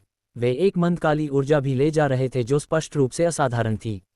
काले धागों को स्वयं को मुक्त करते देखकर खोपड़ी की आंखों के सॉकेट लाल प्रकाश से चमक उठे और यह अनियमित रूप से अपना मुंह बंद और खोलने लगी, इससे पहले कि गहरे हरे आग के अनगिनत धुएं उसके मुंह से बाहर निकलने लगे। संपर्क पर अनगिनत काले धागे तुरंत प्रज्वलित हो गए, मानो वे अपने शत्रु से मिल गए हों। शीघ्रता से नीले धुएं के बढ़ते बादलों में बदल गए। ज्ञानेश्वर नामक साधक इस दृश्य को देखकर बहुत पीले पड़ गए और शीघ्रता से एक और मंत्र मुद्रा बनाई, काले झंडों की एक और दैवीय क्षमता को सक्रिय करना चाहते हुए। काली खोपड़ियां अचानक एक गाड़ी के पहिए के आकार तक फूल गईं, इससे पहले कि एक सांस के समय के लिए काली रोशनी की एक रेखा उगल दी। 3 काले झंडे फिर प्रकाश की रेखा से लपेटे गए और खोपड़ी के मुंह में खींचे गए। इसके पश्चात खोपड़ी जोर से चबाना शुरू कर दी। कुछ दरारों और धमाकों के बाद काले झंडे पूरी तरह से चकनाचूर हो गए। इसी क्षण ज्ञानेश्वर नामक साधक काले झंडों से अपने संबंध टूटने का अनुभव करने से मृत्यु के समान पीले पड़ गए। दानव, तुम मेरे खजानों को नष्ट करने की हिम्मत करते हो, साधक ज्ञानेश्वर ने क्रोधित चिंता में चिल्लाया, परंतु उनकी आंखों ने भय का एक टुकड़ा धोखा दिया। यद्यपि अन्य लोग अनभिज्ञ थे, वे पूरी तरह से समझ गए कि 3 काले झंडे निर्जन प्राचीन वस्तुएं थीं। इसने पहले कई शक्तिशाली विरोधियों से निपटा था, परंतु अब इसने अप्रत्याशित रूप से एक विचित्र खोपड़ी के मुंह में अपना अंत पाया था। उसी क्षण हरि यादव की गर्जनापूर्ण बिजली दूसरी खोपड़ी के मुंह में खींची गई और पूरी तरह से प्रभावहीन हो गई। हरि यादव और साधक ज्ञानेश्वर ने एक दूसरे को आपसी दृष्टि से देखा और पीछे हटने की इच्छा महसूस करने में सहायता नहीं कर सके। इसने जायान को भी आश्चर्यचकित कर दिया था और उन्होंने अब महसूस किया कि विक्षिप्त साधक साधकों के एक समूह के खिलाफ लड़ने की हिम्मत क्यों कर रहा था। उसके पास भरोसा करने के लिए बहुत कुछ था। न केवल उसके पास कई जादुई खजाने थे, बल्कि उनमें से प्रत्येक में उल्लेखनीय क्षमताएं थीं। ऐसा प्रतीत होता था कि यदि उसने उन्हें कोई सहायता नहीं दी तो वे एक महान हार का सामना करेंगे और पीछे हटने के लिए मजबूर होंगे।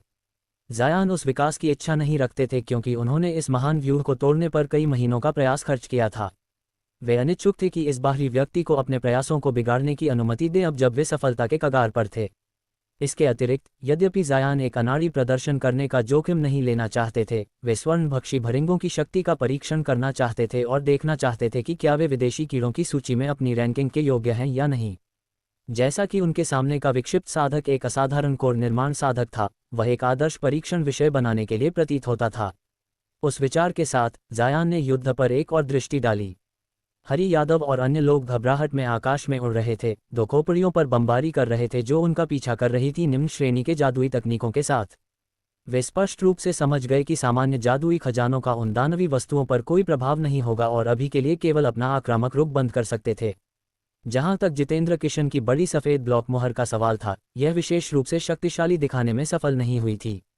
ये सफेद ऊर्जा से घिरे होने के बाद फूलों की टोकरी में खींची गई थी जब उन्हें कम से कम उम्मीद थी, जिससे जितेंद्र किशन का चेहरा पसीने से तर हो गया था। जहां तक उनकी ओर के कुटिल आत्मा और आधार स्थापना शिवानी देवी का सवाल था, वे केवल देखने में सक्षम थे, कोई सहायता प्रदान करने में असमर्थ। ये देखने के बाद जायान ने विक्षिप्त साधक को एक गहरी दृष्टि दी, इससे पहले कि बिना किसी संकोच के एक हाथ से एक उभरी हुई आध्यात्मिक पशु थैली निकाली। जायान की कार्रवाई ने विक्षिप्त साधक का ध्यान आकर्षित किया प्रतीत होता था, संभवतः उसकी शक्तिशाली आध्यात्मिक इंद्रिय के कारण। उसने तुरंत अपना ध्यान जायान पर केंद्रित किया और एक अशुभ अभिव्यक्ति के साथ अपने वक्षस्थल से कुछ निकाला, मानो जायान से निपटने के लिए एक और जादुई खजाना निकालना चाहता हो। प्रतिक्रिया में जायान ने पहल करने का निर्णय लिया। उन्होंने आत्मा पशु थैली को हल्के से हवा में उछाला और शीघ्रता से अपने दूसरे हाथ से डाली गई एक नीली मंत्र मुद्रा से थैली पर प्रहार किया। एक कंपन के साथ आत्मा पशु थैली ने कई दर्जन गोले उगले जो तेजी से विक्षिप्त साधक की ओर प्रकाश की रेखाओं में गोली मार रहे थे। ये गोले लगभग 1 फुट बड़े थे और चांदी और सोने दोनों रंगों से युक्त थे। जैसे ही विक्षिप्त साधक ने उन्हें देखा, उसने तिरस्कार की एक अभिव्यक्ति प्रकट की और एक चमकदार काला धर्मचक्र निकाला, लापरवाही से इसे ठंडी हंसी के साथ बाहर फेंकते हुए। जैसे ही वस्तु ने सीटी बजाई, यह आकार में कई गुना बढ़ गई और आते हुए गोलों की ओर घूमने लगी।